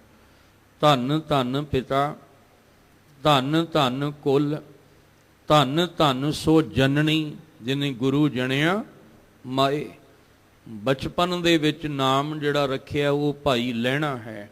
ਲਹਿਣਾ ਜੀ ਕਹਿੰਦੇ ਆ, ਆਪਾਂ ਭਾਈ ਲਹਿਣਾ ਜੀ ਕਹਿੰਦੇ ਆ। ਸਮਾਂ ਪਾ ਕੇ ਬਾਬਾ ਫੇਰੂਮਲ ਜੀ ਇਹ ਮੱਤੇ ਦੀ ਸਰਾਂ ਜਿਹੜੀ ਹੈ, ਇਹ ਇਲਾਕਾ ਛੱਡ ਕੇ ਜਿੱਥੇ ਅੱਜ ਖਡੂਰ ਸਾਹਿਬ ਅਸਥਾਨ ਹੈ, ਇਸ ਥਾਂ ਤੇ ਆ ਜਾਂਦੇ ਆ। ਇੱਥੇ ਹੱਟੀ ਭਾਵ ਕਿ ਜਿਹੜਾ ਸੌਦਾ ਕਰਿਆਨੇ ਦਾ ਹੈ, ਇੱਥੇ ਹੱਟੀ ਪਾ ਲੈਂਦੇ ਆ। ਨਾਲ ਨਾਲ ਪਿਤਾ ਜੀ ਜਿਹੜੇ ਆ ਉਹ ਸੰਸਾਰਿਕ ਤਲ ਤੇ ਜਥਾ ਲੈ ਕੇ ਜਾਣਾ ਤੇ ਦੇਵੀ ਦੇ ਜਾ ਕੇ ਦਰਸ਼ਨ ਕਰਨੇ, ਬਾਹਰ ਦੀਆਂ ਯਾਤਰਾਵਾਂ ਕਰਨੀਆਂ। ਸਮਾਂ ਆਪਣੀ ਚਾਲ ਚੱਲਿਆ। ਗੁਰੂ ਅੰਗਦ ਸਾਹਿਬ ਮਹਾਰਾਜ ਜੀ ਦਾ ਆਨੰਦ ਕਾਰਜ ਹੁੰਦਾ ਹੈ ਮਾਤਾ ਖੀਵੀ ਜੀ ਦੇ ਨਾਲ। ਇਹ ਵੀ ਬੜੇ ਪਿਆਰ ਵਾਲੀ ਮੂਰਤ ਨੇ। ਕਿੰਨਾ ਜੀਵਨ ਇਹਨਾਂ ਦਾ ਕਹਿ ਲਓ ਕਿ ਸੁਹਾਗਣ ਵਾਲਾ ਗੁਣਵੰਤੀ ਜੀਵਨ ਹੈ। ਜੇ ਨਾਮ ਗੁਰੂ ਗ੍ਰੰਥ ਸਾਹਿਬ ਮਹਾਰਾਜ ਵਿੱਚ ਆਇਆ ਤੇ ਮਾਤਾ ਖੀਵੀ ਜੀ ਦਾ ਆਇਆ। ਜਦੋਂ ਭਾਈ ਸੱਤਾ ਤੇ ਬਲਵੰਡ ਜੀ ਗੱਲ ਕਰਦੇ ਆ ਨਾ ਗੁਰੂ ਸਾਹਿਬ ਦੀ, ਉੱਥੇ ਫਿਰ ਮਾਤਾ ਖੀਵੀ ਜੀ ਦਾ ਵੀ ਜ਼ਿਕਰ ਕੀਤਾ। ਕਦੇ ਮੱਥੇ ਵੱਟ ਨਹੀਂ ਸੀ ਪਾਇਆ, ਮੱਥਾ ਹਮੇਸ਼ਾ ਖਿੜਿਆ ਰਹਿੰਦਾ ਸੀ ਤੇ ਕਦੇ ਕਿਸੇ ਨੂੰ ਕੋੜਾ ਬੋਲ ਨਹੀਂ ਬੋਲਿਆ, ਕਦੇ ਕਿਸੇ ਨੂੰ ਖਾਲੀ ਵਾਪਸ ਨਹੀਂ ਮੋੜਿਆ। ਭਾਵੇਂ ਉਹ ਲੰਗਰ ਹੈ ਗੁਰੂ ਬਾਬੇ ਨਾਨਕ ਦੇ ਘਰ ਦਾ, ਤੇ ਭਾਵੇਂ ਉਹ ਹੱਟੀ ਤੇ ਜਿਹੜਾ ਉਹ ਬੈਠ ਕੇ ਸੌਦਾ, ਕਿਉਂਕਿ ਪਿੱਛੋਂ ਤੇ ਸੰਭਾਲਿਆ ਤੇ ਮਾਤਾ ਜੀ ਨਹੀਂ ਹੋਣਾ ਨਾ। ਜਦੋਂ ਗੁਰੂ ਨਾਨਕ ਸਾਹਿਬ ਦੇ ਘਰ ਆ ਕੇ ਸੇਵਾ ਨਿਭਾਉਂਦੇ ਆ ਤੇ ਕਦੇ ਕਿਸੇ ਨੂੰ ਵੇਖ ਕੇ ਮੱਥੇ ਵੱਟ ਨਹੀਂ ਪਾਇਆ ਤੇ ਕਦੇ ਵੀ ਮੱਥੇ ਤੇ ਕਹਿਣ ਲੱਗੇ ਵੱਟ ਵੀ ਨਹੀਂ ਤੇ ਖਿੱਝ ਕੇ ਕੋੜਾ ਬੋਲ ਵੀ ਨਹੀਂ ਬੋਲਿਆ। ਇਸ ਲਈ ਇੰਨੇ ਗੁਣਵੰਤੀ ਨੇ ਕਿ ਅੱਜ ਗੁਰੂ ਸਾਹਿਬ ਜੀ ਦੀ ਬਾਣੀ ਵਿੱਚ ਉਹਨਾਂ ਦਾ ਜ਼ਿਕਰ ਹੈ। ਗੁਰੂ ਸਾਹਿਬ ਜੀ ਦੇ ਘਰ ਦੇ ਵਿੱਚ ਬਾਬਾ ਦਾਤੂ ਜੀ ਤੇ ਬਾਬਾ ਦਾਸੂ ਜੀ, ਗੁਰੂ ਸਾਹਿਬ ਜੀ ਦੇ ਘਰ ਦੇ ਵਿੱਚ ਬੀਬੀ ਅਨੋਖੀ ਜੀ ਤੇ ਬੀਬੀ ਅਮਰੋ ਜੀ, ਇਹ ਦੋ ਸਪੁੱਤਰੀਆਂ ਤੇ ਦੋ ਪੁੱਤਰ ਨੇ ਗੁਰੂ ਅੰਗਦ ਸਾਹਿਬ ਮਹਾਰਾਜ ਦੇ। ਬਾਹਰ ਦੀਆਂ ਯਾਤਰਾਵਾਂ ਚੱਲ ਰਹੀਆਂ ਨੇ, ਜਿਵੇਂ ਪਿਤਾ ਜੀ ਲੈ ਕੇ ਜਾਂਦੇ ਜਥਾ ਇਵੇਂ ਹੀ ਆਪ ਜਾਂਦੇ ਨੇ। ਗੁਰੂ ਸਾਹਿਬ ਜੀ ਦੀ ਬਾਣੀ ਵਿੱਚ ਭਾਈ ਸੱਤਾ ਬਲਵੰਡ ਜੀ ਦੀ ਜਦੋਂ ਆਪਾਂ ਵਾਰ ਪੜ੍ਹਦੇ ਹਾਂ, ਉਹਨਾਂ ਆਖਿਆ ਫੇਰ ਵਸਾਇਆ ਫੇਰ ਆਨ ਸਤਿਗੁਰ ਖਡੂਰ। ਗੁਰੂ ਸਾਹਿਬ ਜੀ ਨੇ ਆ ਖਡੂਰ ਨੂੰ ਖਡੂਰ ਸਾਹਿਬ ਜਿਹੜਾ ਬਣਾ ਕੇ ਵਸਾਇਆ ਹੈ। ਕਦੋਂ? ਜਦੋਂ ਚਵਰਾਂ ਤਖਤਾਂ ਦੇ ਮਾਲਕ ਬਣਦੇ ਆ। ਸਤਿਗੁਰੂ ਮਹਾਰਾਜ ਜੀ ਦੀ ਹੱਟੀ ਤੇ ਬੜੇ ਪਿਆਰ ਵਾਲੀਆਂ ਰੂਹਾਂ ਆਉਂਦੀਆਂ ਨੇ। ਇੱਕ ਸਬਰ ਤੇ ਸੰਤੋਖ ਵਾਲਾ ਗੁਣ ਲੈ ਕੇ ਆਉਂਦੀ ਆ, ਔਰ ਇੱਕ ਰੱਬੀ ਬਾਣੀ ਦੇ ਰੰਗ ਵਿੱਚ ਰੰਗਣ ਵਾਲੀ ਰੂਹ ਆਉਂਦੀ ਹੈ। ਤੇ ਦੋਵਾਂ ਨੇ ਅੰਦਰ ਦੀ ਸੋਚ ਨੂੰ ਬਦਲ ਦਿੱਤਾ। ਭਾਈ ਸ਼ੀਹਾਂ ਦਾ ਸਬਰ ਵੇਖਿਆ ਵੀ ਸਬਰ ਕੀ ਹੁੰਦਾ ਹੈ। ਸਬਰ ਦੇਖਣਾ ਹੋਵੇ ਤੇ ਭਾਈ ਸ਼ੀਹਾਂ ਦਾ, ਭਾਵੇਂ ਘਰ ਦੇ ਵਿੱਚ ਗੁਜ਼ਾਰਾ ਬੜਾ ਔਖਾ ਹੁੰਦਾ, ਦਿਹਾੜੀ ਲੱਗ ਗਈ ਤਾਂ ਠੀਕ ਹੈ, ਜੇ ਨਹੀਂ ਲੱਗੀ ਤਾਂ ਪਾਣੀ ਦਾ ਘੁੱਟ ਭਰ ਕੇ ਸੌਂ ਗਏ। ਪਰ ਅੱਜ ਘਰ ਦੇ ਵਿੱਚ ਮਿਹਰ ਹੋਈ ਤਾਂ 3 ਪ੍ਰਸ਼ਾਦੇ ਬਣੇ। ਉਹ ਵੀ ਸੌਦਾ ਭਾਈ ਲਹਿਣਾ ਜੀ ਦੀ ਹੱਟੀ ਤੋਂ ਲੈ ਕੇ ਆਉਣਾ। ਤੇ ਮਨ ਕਹਿੰਦਾ ਸੀ, ਮਨਾ ਇੰਨੇ ਦਿਨਾਂ ਬਾਅਦ ਸੌਦਾ ਲੈਣ ਆਇਆ, ਕਿਵੇਂ ਘਰ 'ਚ ਗੁਜ਼ਾਰਾ ਕਰਦੇ ਹੋਣਗੇ। ਖਿੱਚ ਕੇ ਲੈ ਗਏ ਭਾਈ ਲਹਿਣਾ ਜੀ। ਦੇਖਿਆ ਸਬਰ ਭਾਈ ਸ਼ੀਹੇ ਤੇ ਭਾਈ ਸ਼ੀਹੇ ਦੀ ਘਰਵਾਲੀ ਦਾ। ਜੋ ਬਚਨ ਗੁਰਬਾਣੀ ਵਿੱਚ ਹੈ ਉਹਨੂੰ ਕਮਾਇਆ ਹੈ। ਰੁੱਖੀ ਸੁੱਖੀ ਖਾਏ ਕਹਿ, ਠੰਡਾ ਪਾਣੀ ਪੀਓ, ਦੇਖ ਪਰਾਈ ਚੌਪਣੀ ਨਾ ਤਰਸਾਈ ਜੀਓ। ਉਹਨੂੰ ਕਮਾਇਆ ਹੈ। ਪਰ ਜਦੋਂ ਸਬਰ ਵੇਖਿਆ ਤੇ ਪੁੱਛਿਆ, ਸੱਜਣਾ ਭਾਈ ਸ਼ੀਹਾਂ, ਐਡਾ ਵੱਡਾ ਸਬਰ ਤੈਨੂੰ ਕਿੱਥੋਂ ਆ ਗਿਆ? ਇੰਨਾ ਵੱਡਾ ਸਬਰ ਆਪ ਭੁੱਖਾ ਰਹਿ ਕੇ ਦਰਵਾਜ਼ੇ ਤੇ ਖਲੋਤੇ ਹੋਏ ਦਾ ਪੇਟ ਭਰਦਾ ਪਿਆ ਹੈ। ਆਪਣਾ ਚਿਹਰਾ ਤੇਰਾ ਖਿੜਿਆ ਪਿਆ ਹੈ, ਭਾਵੇਂ ਤੇਰਾ ਪੇਟ ਖਾਲੀ ਹੈ, ਪਰ ਤੂੰ ਦਰਵਾਜ਼ੇ ਤੇ ਖਲੋਤੇ ਹੋਏ ਦਾ ਪੇਟ ਭਰਦਾ ਪਿਆ ਹੈ। ਇੰਨਾ ਸਬਰ ਕਿੱਥੋਂ ਲਿਆ? ਤੇ ਭਾਈ ਸ਼ੀਹਾਂ ਨੇ ਆਖਿਆ ਸੀ, ਇਹ ਸਬਰ ਮੈਨੂੰ ਬਾਬੇ ਨਾਨਕ ਜੀ ਨੇ ਦਿੱਤਾ ਹੈ, ਇਹ ਧੰਨ ਗੁਰੂ ਨਾਨਕ ਸਾਹਿਬ ਨੇ ਦਿੱਤਾ ਹੈ। ਕਿੱਥੇ ਰਹਿੰਦੇ ਆ? ਕਹਿੰਦੇ ਕਰਤਾਰਪੁਰ ਦੇ ਵਿੱਚ ਉਹ ਕਰਤਾ ਵਸਦਾ ਹੈ। ਚਲੋ ਖਿੱਚ ਪੈਣੀ ਸ਼ੁਰੂ ਹੋ ਗਈ। ਭਾਈ ਜੋਧ ਜੀ ਆਉਂਦੇ ਆ ਸੌਦਾ ਲੈਣ, ਗੱਲਾਂ ਨਹੀਂ ਕਰਦੇ, ਸਿਰਫ ਦੱਸ ਦਿੰਦੇ ਆ ਵੀ ਸੌਦਾ ਆਹ ਤੋਲ ਕੇ ਦੇ ਦਿਓ। ਤੇ ਜਿੰਨਾ ਚਿਰ ਸੌਦਾ ਤੋਲਦਾ ਆਪ ਬਾਣੀ ਪੜ੍ਹਦੇ ਆ, ਸ਼ਬਦ ਪੜ੍ਹਦੇ ਆ। ਗੁਰੂ ਨਾਨਕ ਸਾਹਿਬ ਜੀ ਕੋਲੋਂ ਜਿਹੜੇ ਜਿਹੜੇ ਸ਼ਬਦ ਕੰਠ ਕੀਤੇ ਆ ਉਹ ਸ਼ਬਦ ਪੜ੍ਹੀ ਜਾਂਦੇ ਆ। ਤੇ ਭਾਈ ਲਹਿਣਾ ਜੀ ਸੌਦਾ ਤੋਲੀ ਜਾਂਦੇ ਆ। ਤੋਲਦੇ ਤੋਲਦੇ ਅੰਦਰ ਠੰਡ ਪੈਂਦੀ ਹੈ। ਅੰਮ੍ਰਿਤ ਬਾਣੀ ਹਰ ਹਰ ਤੇਰੀ ਸੁਣ ਸੁਣ ਹੋਵੇ ਪਰਮ ਗਤ ਮੇਰੀ। ਅੰਦਰ ਠੰਡ ਪੈਂਦੀ ਹੈ, ਸਕੂਨ ਮਿਲਦਾ ਹੈ, ਬੜੀ ਸ਼ਾਂਤੀ ਮਿਲਦੀ ਹੈ ਮਨ ਨੂੰ। ਕਹਿੰਦੇ ਸੱਜਣਾ ਤੂੰ ਇਹ ਕੀ ਬੋਲਦਾ ਰਹਿਣਾ, ਤੇਰੇ ਬੋਲ ਮੇਰੇ ਅੰਦਰ ਠੰਡ ਬੜੀ ਪਾਉਂਦੇ ਆ। ਉਹਨਾਂ ਆਖਿਆ ਵੀ ਇਹ ਧੰਨ ਗੁਰੂ ਨਾਨਕ ਸਾਹਿਬ ਦੀ ਬਾਣੀ ਹੈ। ਪਹਿਲਾਂ ਭਾਈ ਸ਼ੀਹੇ ਨੇ ਆਖਿਆ ਵੀ ਇਹ ਸਬਰ ਗੁਰੂ ਨਾਨਕ ਜੀ ਕੋਲੋਂ ਲਿਆ। ਭਾਈ ਜੋਧ ਜੀ ਕਹਿੰਦੇ ਆ ਵੀ ਇਹ ਬਾਣੀ ਗੁਰੂ ਨਾਨਕ ਸਾਹਿਬ ਦੀ ਆ, ਜਿਹੜੇ ਨਿਰੰਕਾਰ ਦਾ ਰੂਪ ਨੇ। ਇਹ ਉਹ ਬੋਲ ਮੈਂ ਪਾਠ ਜਿਹੜਾ ਮੈਂ ਕਰਦਾ, ਇਹ ਮੇਰੇ ਅੰਦਰ ਨੂੰ ਵੀ ਠੰਡ ਪਾਉਂਦਾ ਹੈ ਤੇ ਜਿਹੜਾ ਸੁਣਦਾ ਉਹਨੂੰ ਵੀ ਠੰਡ ਪੈਂਦੀ ਹੈ। ਖਿੱਚ ਪੈਦਾ ਹੋ ਗਈ ਵੀ ਕੌਣ ਹੈ ਧੰਨ ਗੁਰੂ ਨਾਨਕ ਸਾਹਿਬ, ਜਿਨ੍ਹਾਂ ਦੇ ਪਿਆਰਿਆਂ ਦਾ ਜੀਵਨ ਐਸਾ ਹੈ ਤੇ ਉਸ ਗੁਰੂ ਬਾਬੇ ਨਾਨਕ ਦਾ ਜੀਵਨ ਕੈਸਾ ਹੋਏਗਾ। ਅੱਜ ਜਦੋਂ ਜਥਾ ਲੈ ਕੇ ਤੁਰੇ, ਲੰਗੇ ਤਾਂ ਅੱਗੇ ਵੀ ਬੜੀ ਵਾਰ ਨੇ ਕਰਤਾਰਪੁਰ ਸਾਹਿਬ ਕੋਲੋਂ, ਪਰ ਅੱਜ ਜਿਹੜੇ ਨੇ ਕਦਮ ਰੁਕ ਗਏ। ਭਾਵ ਘੋੜੀ ਦੀ ਲਗਾਮ ਖਿੱਚੀ ਤੇ ਰੁਕ ਗਏ। ਜਥੇ ਨੇ ਆਖਿਆ ਵੀ ਭਾਈ ਲਹਿਣਾ ਜੀ ਇੱਥੇ ਕਿਉਂ ਰੁਕੇ? ਕਹਿੰਦੇ ਅੱਜ ਮੇਰਾ ਦਿਲ ਨਹੀਂ ਕਰਦਾ ਵੀ ਮੈਂ ਅੱਗੇ ਜਾਵਾਂ। ਅੱਜ ਮੇਰਾ ਚਿੱਤ ਕਹਿੰਦਾ ਹੈ, ਅੱਜ ਮੇਰਾ ਮਨ ਕਹਿੰਦਾ ਵੀ ਜਿਹੜਾ ਕਰਤਾਰਪੁਰ ਵਿੱਚ ਕਰਤਾ ਵਸਦਾ ਨਾ, ਅੱਜ ਉਹਦੇ ਦੀਦਾਰ ਕਰਕੇ ਚੱਲ। ਕਹਿੰਦੇ ਤੁਸੀਂ ਇੱਥੇ ਹੀ ਬੈਠੋ, ਮੈਂ ਆਇਆ। ਘੋੜੀ ਦੀ ਲਗਾਮ ਖਿੱਚੀ ਤੇ ਕਰਤਾਰਪੁਰ ਦੇ ਅੰਦਰ ਪ੍ਰਵੇਸ਼ ਕੀਤਾ। ਭਾਵਨਾ ਲੈ ਕੇ ਚੱਲੀਏ ਨਾ ਘਰੋਂ ਤੇ ਗੁਰੂ ਘਰ ਆਉਣ ਤੱਕ ਕੋਈ ਰੁਕਾਵਟ ਨਹੀਂ ਪੈਂਦੀ। ਜੇ ਭਾਵਨਾ ਲੈ ਕੇ ਚੱਲੀਏ ਤੇ ਜੇ ਕਹੀਏ ਵੀ ਕੋਈ ਨਹੀਂ ਚਲੋ ਸੈਰ ਕਰਨ ਨਿਕਲੇ ਆ, ਜਾਂਦੇ ਜਾਂਦੇ ਮੱਥਾ ਟੇਕ ਜਾਾਂਗੇ, ਫਲਾਣੇ ਨੂੰ ਮਿਲਣ ਚੱਲੇ ਆ, ਜਾਂਦੇ ਜਾਂਦੇ ਮੱਥਾ ਫਾਰਮੈਲਿਟੀ ਪੂਰੀ ਕਰਨੀ ਆ, ਕਰ ਜਾਾਂਗੇ। ਲੋਕੀ ਇਹ ਤਾਂ ਨਾ ਕਹਿਣ ਵੀ ਅੱਜ ਗੁਰੂ ਘਰ ਮੱਥਾ ਨਹੀਂ ਟੇਕਣ ਗਿਆ, ਤੇ ਫਿਰ ਰੁਕਾਵਟ ਵੀ ਰਾਹ ਵਿੱਚ ਪੈ ਜਾਂਦੀ ਹੈ। ਪਰ ਮਹਾਰਾਜ ਕਹਿੰਦੇ ਭਾਵਨਾ ਨਾਲ ਚੱਲ। ਭਾਈ ਗੁਰਦਾਸ ਜੀ ਕਹਿੰਦੇ ਚਰਨ ਸ਼ਰਨ ਗੁਰ ਏਕ ਪੈਂਡਾ ਜਾਏ ਚੱਲ, ਸਤਿਗੁਰ ਕੋਟ ਪੈਂਡਾ ਆਗੈ ਹੋਏ ਲੇਤ ਹੈ। ਅੱਜ ਭਾਵਨਾ ਖਿੱਚ ਕੇ ਲੈ ਗਈ। ਪੁੱਛਦੇ ਜਾਂਦੇ ਆ ਵੀ ਨਾਨਕ ਜੀ ਕਿੱਥੇ ਰਹਿੰਦੇ ਨੇ? ਕੋਈ ਕਹਿੰਦਾ ਸਿੱਧਾ ਚੱਲ ਜਾਓ, ਖੱਬੇ ਮੁੜ ਜਾਓ, ਸੱਜੇ ਮੁੜ ਜਾਓ। ਅੱਗੋਂ ਫਿਰ ਗੁਰੂ ਨਾਨਕ ਸਾਹਿਬ ਮਹਾਰਾਜ ਜੀ ਆਪ ਹੀ ਤੁਰੇ ਆਏ ਤੇ ਗੁਰੂ ਨਾਨਕ ਸਾਹਿਬ ਜੀ ਨੂੰ ਇਹ ਪੁੱਛ ਲਿਆ ਵੀ ਨਾਨਕ ਜੀ ਕਿੱਥੇ ਰਹਿੰਦੇ ਆ? ਕਹਿੰਦੇ ਨਾਨਕ ਜੀ ਨੂੰ ਮਿਲਣ ਵਾਸਤੇ ਆਏ ਆ। ਫਿਰ ਲਿਆ ਘੋੜੀ ਦੀ ਲਗਾਮ ਪਕੜਾ, ਮੈਂ ਤੈਨੂੰ ਛੱਡ ਕੇ ਆਵਾਂ, ਕਿੱਥੇ ਕਿੱਥੇ ਪੁੱਛਦਾ ਫਿਰੇਂਗਾ। ਆਪ ਘੋੜੀ ਦੀ ਲਗਾਮ ਪਕੜ ਕੇ ਤੁਰੇ ਆਉਂਦੇ ਆ ਤੇ ਜਿਹਨੇ ਮਿਲਣਾ ਸੀ ਉਹ ਘੋੜੀ ਤੇ ਬੈਠ ਕੇ ਆਉਂਦਾ। ਐਸੇ ਗੁਰੂ ਕੋ ਬਲ ਬਲ ਜਾਈਏ, ਐਸੇ ਗੁਰੂ ਤੋਂ ਸੱਦ ਕੇ ਜਾਈਏ। ਅਸੀਂ ਲਿਆ ਕੇ ਕੋਲ ਕਹਿੰਦੇ ਆ ਘੋੜੀ ਇੱਥੇ ਬੰਨ ਤੇ ਹੱਥ ਮੂੰਹ ਧੋ ਤੇ ਚਲਾ ਜਾ ਅੰਦਰ। ਜਦੋਂ ਹੱਥ ਮੂੰਹ ਧੋਤੇ ਬੜੀ ਖੁਸ਼ੀ ਸੀ ਵੀ ਅੱਜ ਮੈਂ ਨਾਨਕ ਜੀ ਦੇ ਦਰਸ਼ਨ ਕਰਨੇ ਆ। ਤੇ ਜਦੋਂ ਸਾਹਮਣੇ ਜਾ ਕੇ ਵੇਖਿਆ ਧੰਨ ਗੁਰੂ ਨਾਨਕ ਸਾਹਿਬ ਨੂੰ ਤੇ ਅੱਖਾਂ ਭਰ ਲਈਆਂ, ਹੱਥ ਜੁੜ ਗਏ। ਸਤਿਗੁਰੂ ਜਿਹਨੂੰ ਮੈਂ ਮਿਲਣ ਲਈ ਆਇਆ ਸੀ ਉਹ ਤੁਸੀਂ ਸੀ? ਤੁਸੀਂ ਨਾਨਕ ਜੀ ਹੋ? ਮਹਾਰਾਜ ਕਹਿੰਦੇ ਹਾਂ। ਸਤਿਗੁਰੂ ਮਹਾਰਾਜ ਦੇ ਚਰਨਾਂ 'ਚ ਸੀਸ ਰੱਖ ਕੇ ਕਿਹਾ ਹੋਏਗਾ, ਇਸ ਦਾਤਿਆ ਮੈਂ ਘੋੜੀ ਤੇ ਬੈਠ ਕੇ ਤੇ ਜਿਹਦੇ ਦੀਦਾਰ ਕਰਨੇ ਆ ਉਹ ਪੈਦਲ ਚੱਲ ਕੇ ਆਇਆ। ਸਤਿਗੁਰੂ ਮਹਾਰਾਜ ਕਹਿੰਦੇ ਤੇਰੀਆਂ ਲਗਾਮਾਂ ਹੀ ਤੇ ਪਕੜਨੀਆਂ ਸਨ। ਕੀ ਨਾਮ ਹੈ? ਕਹਿਣ ਲੱਗੇ ਲੋਕ ਮਾਪਿਆਂ ਨੇ ਲਹਿਣਾ ਨਾਮ ਰੱਖਿਆ। ਕਹਿੰਦੇ ਪਤਾ ਨਹੀਂ ਪਿਆਰ ਵਿੱਚ ਭਿੱਜ ਕੇ ਕੀ ਕੁਝ ਤੂੰ ਸਾਡੇ ਤੋਂ ਲੈ ਲੈਣਾ। ਪਿਆਰ ਪਤਾ ਕਿੰਨਾ ਸੀ? ਗੁਰੂ ਅੰਗਦ ਸਾਹਿਬ ਜੀ ਦੇ ਪਾਵਨ ਸ਼ਲੋਕ ਪੜ੍ਹੋ, ਉਹ ਕਹਿੰਦੇ ਜੇ ਪਿਆਰੇ ਦੀ ਯਾਦ ਵਿੱਚ ਬੈਰਾਗ ਨਹੀਂ ਨਾ ਬਣਦਾ ਤੇ ਕੀ ਫਾਇਦਾ ਇਸ ਤਨ ਦਾ ਸਾੜ ਕੇ ਪਰੇ ਕਰੋ।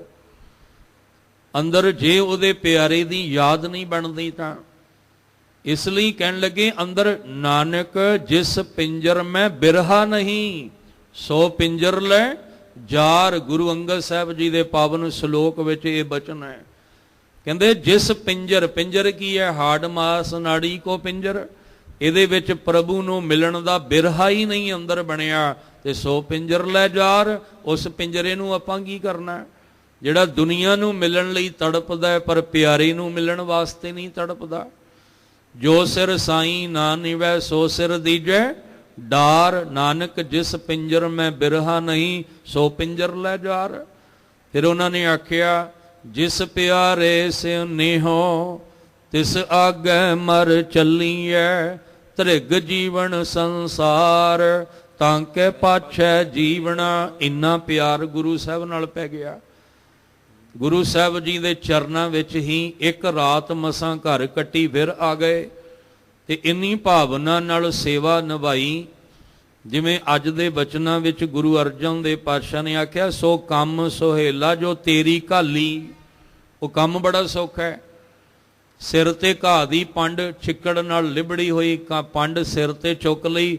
ਔਖਾ ਨਹੀਂ ਲੱਗਾ ਵੀ ਕੱਪੜੇ ਬੜੇ ਮਹਿੰਗੇ ਪਾਏ ਆ, ਸਾਰੇ ਕੱਪੜੇ ਲਿਬੜ ਗਏ ਛਿੱਕੜ ਦੇ ਨਾਲ, ਪਰ ਪਰਵਾਹ ਨਹੀਂ ਕੀਤੀ ਕਿਉਂਕਿ ਘਾਲਣੀ ਹੈ।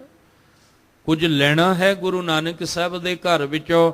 ਜੇ ਮਹਾਰਾਜ ਨੇ ਆਖਿਆ ਵੀ ਆਹ ਜਿਹੜਾ ਅੱਧੀ ਰਾਤ ਨੂੰ ਜਾ ਕੇ ਸਰਦ ਰੁੱਤ ਵਿੱਚ ਵੀ ਜਾ ਕੇ ਦਰਿਆ ਤੇ ਬਸਤਰ ਧੋ ਕੇ ਆਓ, ਤੇ ਬਾਬਾ ਸ਼੍ਰੀ ਚੰਦ ਕਹਿੰਦੇ ਮਹਾਰਾਜ ਪਿਤਾ ਜੀ ਇਹ ਮੇਰਾ ਕੰਮ ਥੋੜ੍ਹੀ ਹੈ। ਬਾਬਾ ਲਖਮੀ ਦਾਸ ਜੀ ਚੁੱਪ ਵੱਟ ਗਏ ਤੇ ਭਾਈ ਲਹਿਣਾ ਜੀ ਉੱਠੇ ਨੇ, ਸਰਦ ਰੁੱਤ ਨਹੀਂ ਵੇਖੀ, ਬਸ ਤੁਰ ਗਏ ਤੇ ਬਸਤਰ ਧੋ ਕੇ ਲਿਆਉਂਦੇ ਆ। ਹੁਕਮ ਮੰਨਿਆ ਹੋਵੇ ਪਰਵਾਨ ਤਾਂ ਖਸਮੇ ਕਾ ਮਹਿਲ ਪਾਏ ਸੀ।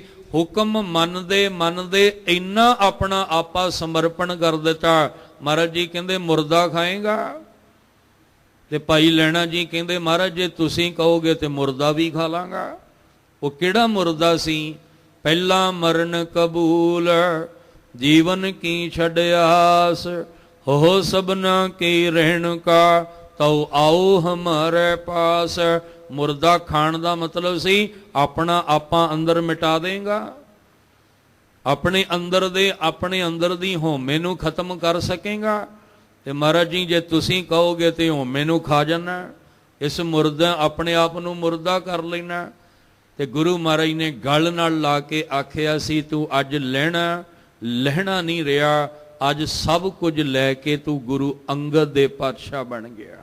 ਸਭ ਕੁਝ ਲੈ ਲਿਆ, ਸਾਰੀਆਂ ਬਖਸ਼ਿਸ਼ਾਂ ਲੈ ਲਈਆਂ। ਫਿਰ ਗੁਰੂ ਅੰਗਦ ਸਾਹਿਬ ਜੀ ਨੇ ਸਮਾਂ ਸਮਾਪਤ ਹੈ, ਖਡੂਰ ਸਾਹਿਬ ਫੇਰ ਵਸਾਇਆ। ਫੇਰ ਆਣ ਸਤਿਗੁਰ ਖਡੂਰ। ਇੱਥੇ ਮਹਾਰਾਜ ਜੀ ਨੇ ਬੜੀ ਗੱਲਾਂ ਦਾ ਧਿਆਨ ਰੱਖਿਆ, ਬਚਪਨ ਦਾ ਤੇ ਜੋਬਨ ਦਾ। ਜਿਹੜੇ ਬੱਚੇ ਛੋਟੇ ਛੋਟੇ ਉਹਨਾਂ ਨੂੰ ਬੁਲਾ ਕੇ ਬਿਠਾਉਣਾ ਤੇ ਸਾਹਿਬ ਨੇ ਫੱਟੀ ਉੱਤੇ ਊੜਾ ਐੜਾ ਈੜੀ ਸੱਸਾ ਹਾਹਾ ਜਿਹੜੀ 35 ਅੱਖਰੀ ਬਣਤਰ ਬਣਾਈ ਮਹਾਰਾਜ ਨੇ ਗੁਰਮੁਖੀ ਅੱਖਰਾਂ ਦੀ, ਉਹ ਬਣਤਰ ਬਣਾ ਕੇ ਤੇ ਉਹਨਾਂ ਬੱਚਿਆਂ ਨੂੰ ਪੜ੍ਹਾਉਣਾ। ਤੇ ਜਦੋਂ ਨੌਜਵਾਨ ਆਉਣੇ ਤੇ ਸਾਹਿਬ ਕਹਿਣਾ ਆਓ ਬੈਠੋ ਆਪਾਂ ਅੱਜ ਅਖਾੜਾ ਲਾਈਏ। ਮੱਲ ਅਖਾੜਾ ਅਸਥਾਨ ਬਣਿਆ। ਸਾਹਿਬ ਜੀ ਨੇ ਕੁਸ਼ਤੀਆਂ ਕਰਾਉਣੀਆਂ, ਕਿਉਂ? ਤਾਂ ਕਿ ਬਚਪਨ ਬਾਣੀ ਦੇ ਰੰਗ ਵਿੱਚ ਰੰਗ ਜਾਏ ਤੇ ਜੋਬਨ ਜਿਹੜਾ ਹੈ ਉਹ ਆਪਣੇ ਸਰੀਰ ਦੀ ਸੰਭਾਲ ਕਰਕੇ ਬਾਹਰੋਂ ਵੀ ਵਿਕਾਰਾਂ ਨਸ਼ਿਆਂ ਤੋਂ, ਅੰਦਰੋਂ ਵੀ ਵਿਕਾਰਾਂ ਤੇ ਨਸ਼ਿਆਂ ਤੋਂ ਬਚ ਜਾਏ। ਮਹਾਰਾਜ ਨੇ ਬਚਪਨ ਵੀ ਸੰਭਾਲਿਆ, ਜੋਬਨ ਵੀ ਸੰਭਾਲਿਆ। ਅੱਜ ਸਾਨੂੰ ਜ਼ਰੂਰਤ ਹੈ ਕਿਉਂਕਿ ਬਚਪਨ ਵੀ ਹੱਥਾਂ ਤੋਂ ਲੰਘ ਰਿਹਾ ਹੈ ਤੇ ਜੋਬਨ ਵੀ ਸਾਡੇ ਹੱਥਾਂ ਤੋਂ ਨਿਕਲਦਾ ਜਾ ਰਿਹਾ ਹੈ। ਜੇ ਬਚਪਨ ਤੇ ਜੋਬਨ ਸੰਭਾਲ ਲਾਂਗੇ ਨਾ ਤੇ ਬੁਢੇਪਾ ਸਾਡਾ ਆਪੇ ਹੀ ਸਵਰ ਜਾਣਾ ਹੈ। ਗੁਰੂ ਸਾਹਿਬ ਜੀ ਕਿਰਪਾ ਕਰਨ। ਖਡੂਰ ਸਾਹਿਬ ਰਹਿ ਕੇ ਬੜੀਆਂ ਬਖਸ਼ਿਸ਼ਾਂ, ਹੰਕਾਰੀਆਂ ਦੇ ਹੰਕਾਰ ਵੀ ਤੋੜੇ ਨੇ। ਜੇ ਹਿਮਾਯੂ ਆਇਆ ਨਾ ਸ਼ੇਰ ਸ਼ਾਹ ਸੂਰੀ ਤੋਂ ਹਾਰ ਖਾ ਕੇ, ਤੇ ਗੁਰੂ ਅੰਗਦ ਸਾਹਿਬ ਜੀ ਬੈਠੇ ਸਨ, ਧਿਆਨ ਨਹੀਂ ਦਿੱਤਾ। ਇਹਨੂੰ ਗੁੱਸਾ ਆ ਗਿਆ ਵੀ ਮੈਂ ਏਡਾ ਵੱਡਾ ਬਾਦਸ਼ਾਹ ਤੇ ਇਹਨਾਂ ਨੇ ਮੇਰੇ ਵੱਲ ਵੇਖਿਆ ਹੀ ਨਹੀਂ। ਉਸੇ ਵੇਲੇ ਕਹਿੰਦੇ ਸਿਰੀ ਜਿਹੜੀ ਕਿਰਪਾਨ ਇਹਨੇ ਤਲਵਾਰ ਪਾਈ ਸੀ ਨਾ, ਤਲਵਾਰ ਦੇ ਮੁੱਠੇ ਨੂੰ ਹੱਥ ਪਾ ਲਿਆ ਦੱਸਣ ਵਾਸਤੇ ਵੀ ਮੈਂ ਏਡਾ ਵੱਡਾ ਬਾਦਸ਼ਾਹ ਆਇਆ। ਤੇ ਗੁਰੂ ਅੰਗਦ ਸਾਹਿਬ ਮਹਾਰਾਜ ਜੀ ਮੁਸਕਰਾ ਕੇ ਕਹਿੰਦੇ ਹਿਮਾਯੂ ਕਹਿੰਦੇ ਜਿੱਥੇ ਤਲਵਾਰ ਕੱਢ ਕੇ ਚਲਾਉਣੀ ਸੀ ਉੱਥੇ ਚਲਾਈ ਨਹੀਂ, ਤੇ ਇੱਥੇ ਆ ਕੇ ਸਾਡੇ ਤੇ ਤਲਵਾਰ ਚਲਾਉਣ ਲੱਗੇ। ਬਸ ਇੰਨੀ ਗੱਲ ਕਹੀ ਸੀ ਤੇ ਚਰਨਾਂ 'ਚ ਢਹਿ ਪਿਆ ਤੇ ਆਖਦਾ ਸੀ, ਮਹਾਰਾਜ ਸੱਚੇ ਪਾਤਸ਼ਾਹ, ਮੇਰੇ ਹੰਕਾਰ ਨੇ ਅਕਲ ਤੇ ਪਰਦਾ ਪਾ ਦਿੱਤਾ। ਮੈਂ ਇਹ ਭੁੱਲ ਹੀ ਗਿਆ ਕਿ ਇਹ ਉਹ ਬਾਬੇ ਨਾਨਕ ਦਾ ਘਰ ਹੈ ਜਿਹਨੇ ਬਾਬਰ ਨੂੰ ਆਖਿਆ ਸੀ, ਪਾਪ ਕੀ ਜੰਜ ਲੈ ਕਾਬਲੋ ਧਾਇਆ। ਬਸ ਕਿਰਪਾ ਕਰ ਦਿਓ, ਮੇਰੀ ਭੁੱਲ ਬਖਸ਼ ਦਿਓ। ਪਤਾ ਨਹੀਂ ਕਿੰਨੇ ਬਖਸ਼ੇ ਮੇਰੇ ਮਹਾਰਾਜ ਨੇ। ਇਸ ਪਿੰਡ ਦੇ ਚੌਧਰੀ ਤੇ ਵੀ ਰਹਿਮਤ ਕੀਤੀ, ਪਰ ਉਹ ਫਿਰ ਗਲਤੀਆਂ ਕਰਕੇ ਆਪਣੇ ਕੀਤੇ ਕਰਮ ਦਾ ਫਲ ਆਪ ਭੋਗਦਾ ਹੈ। ਬੜੀਆਂ ਵਿਚਾਰਾਂ ਨੇ, ਪਰ ਖੈਰ ਸਮੇਂ ਅਨੁਸਾਰ ਇੰਨੀਆਂ ਕੁ ਵਿਚਾਰਾਂ ਆਪ ਜੀ ਨੇ ਕਬੂਲ ਕਰਨੀਆਂ।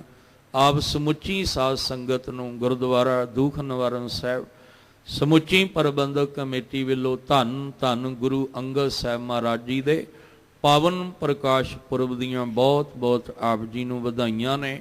ਗੁਰੂ ਸਾਹਿਬ ਅੱਗੇ ਅਰਦਾਸ ਕਰੋ ਕਿ ਸਾਨੂੰ ਇਹ ਸਮਝ ਆ ਜਾਏ ਕਿ ਤੂੰ ਸਾਂਝਾ ਸਾਹਿਬ ਬਾਪ ਹਮਾਰਾ। ਸਾਨੂੰ ਇਹ ਗੱਲਾਂ ਜਿਹੜੀਆਂ ਨੇ ਇਹ ਸਮਝ ਵਿੱਚ ਆ ਜਾਣ ਕਿ ਸਭੇ ਸਾਂਝੀ ਵਾਲ ਸਦਾਇਨ, ਤੂੰ ਕਿਸੇ ਨਾ ਦਿਸਹਿ ਬਾਹਰਾ ਜੀਓ। ਇਹ ਗੱਲਾਂ ਸਾਨੂੰ ਸਮਝ ਆ ਜਾਣ ਤੇ ਫਿਰ ਅਸੀਂ ਲੋਕ ਸੁਖੀਏ, ਪਰਲੋਕ ਸੁਹੇਲੇ ਨਾਨਕ ਹਰ ਪ੍ਰਭ ਆਪੇ ਮਿਲੇ ਜੀਵਨ ਵਾਲੇ ਬਣ ਸਕਾਂਗੇ। ਗੁਰੂ ਪਾਤਸ਼ਾਹ ਤੁਹਾਨੂੰ ਖੁਸ਼ੀਆਂ ਰਹਿਮਤਾਂ ਬਖਸ਼ਣ, ਚੜ੍ਹਦੀਆਂ ਕਲਾਂ ਬਖਸ਼ਣ।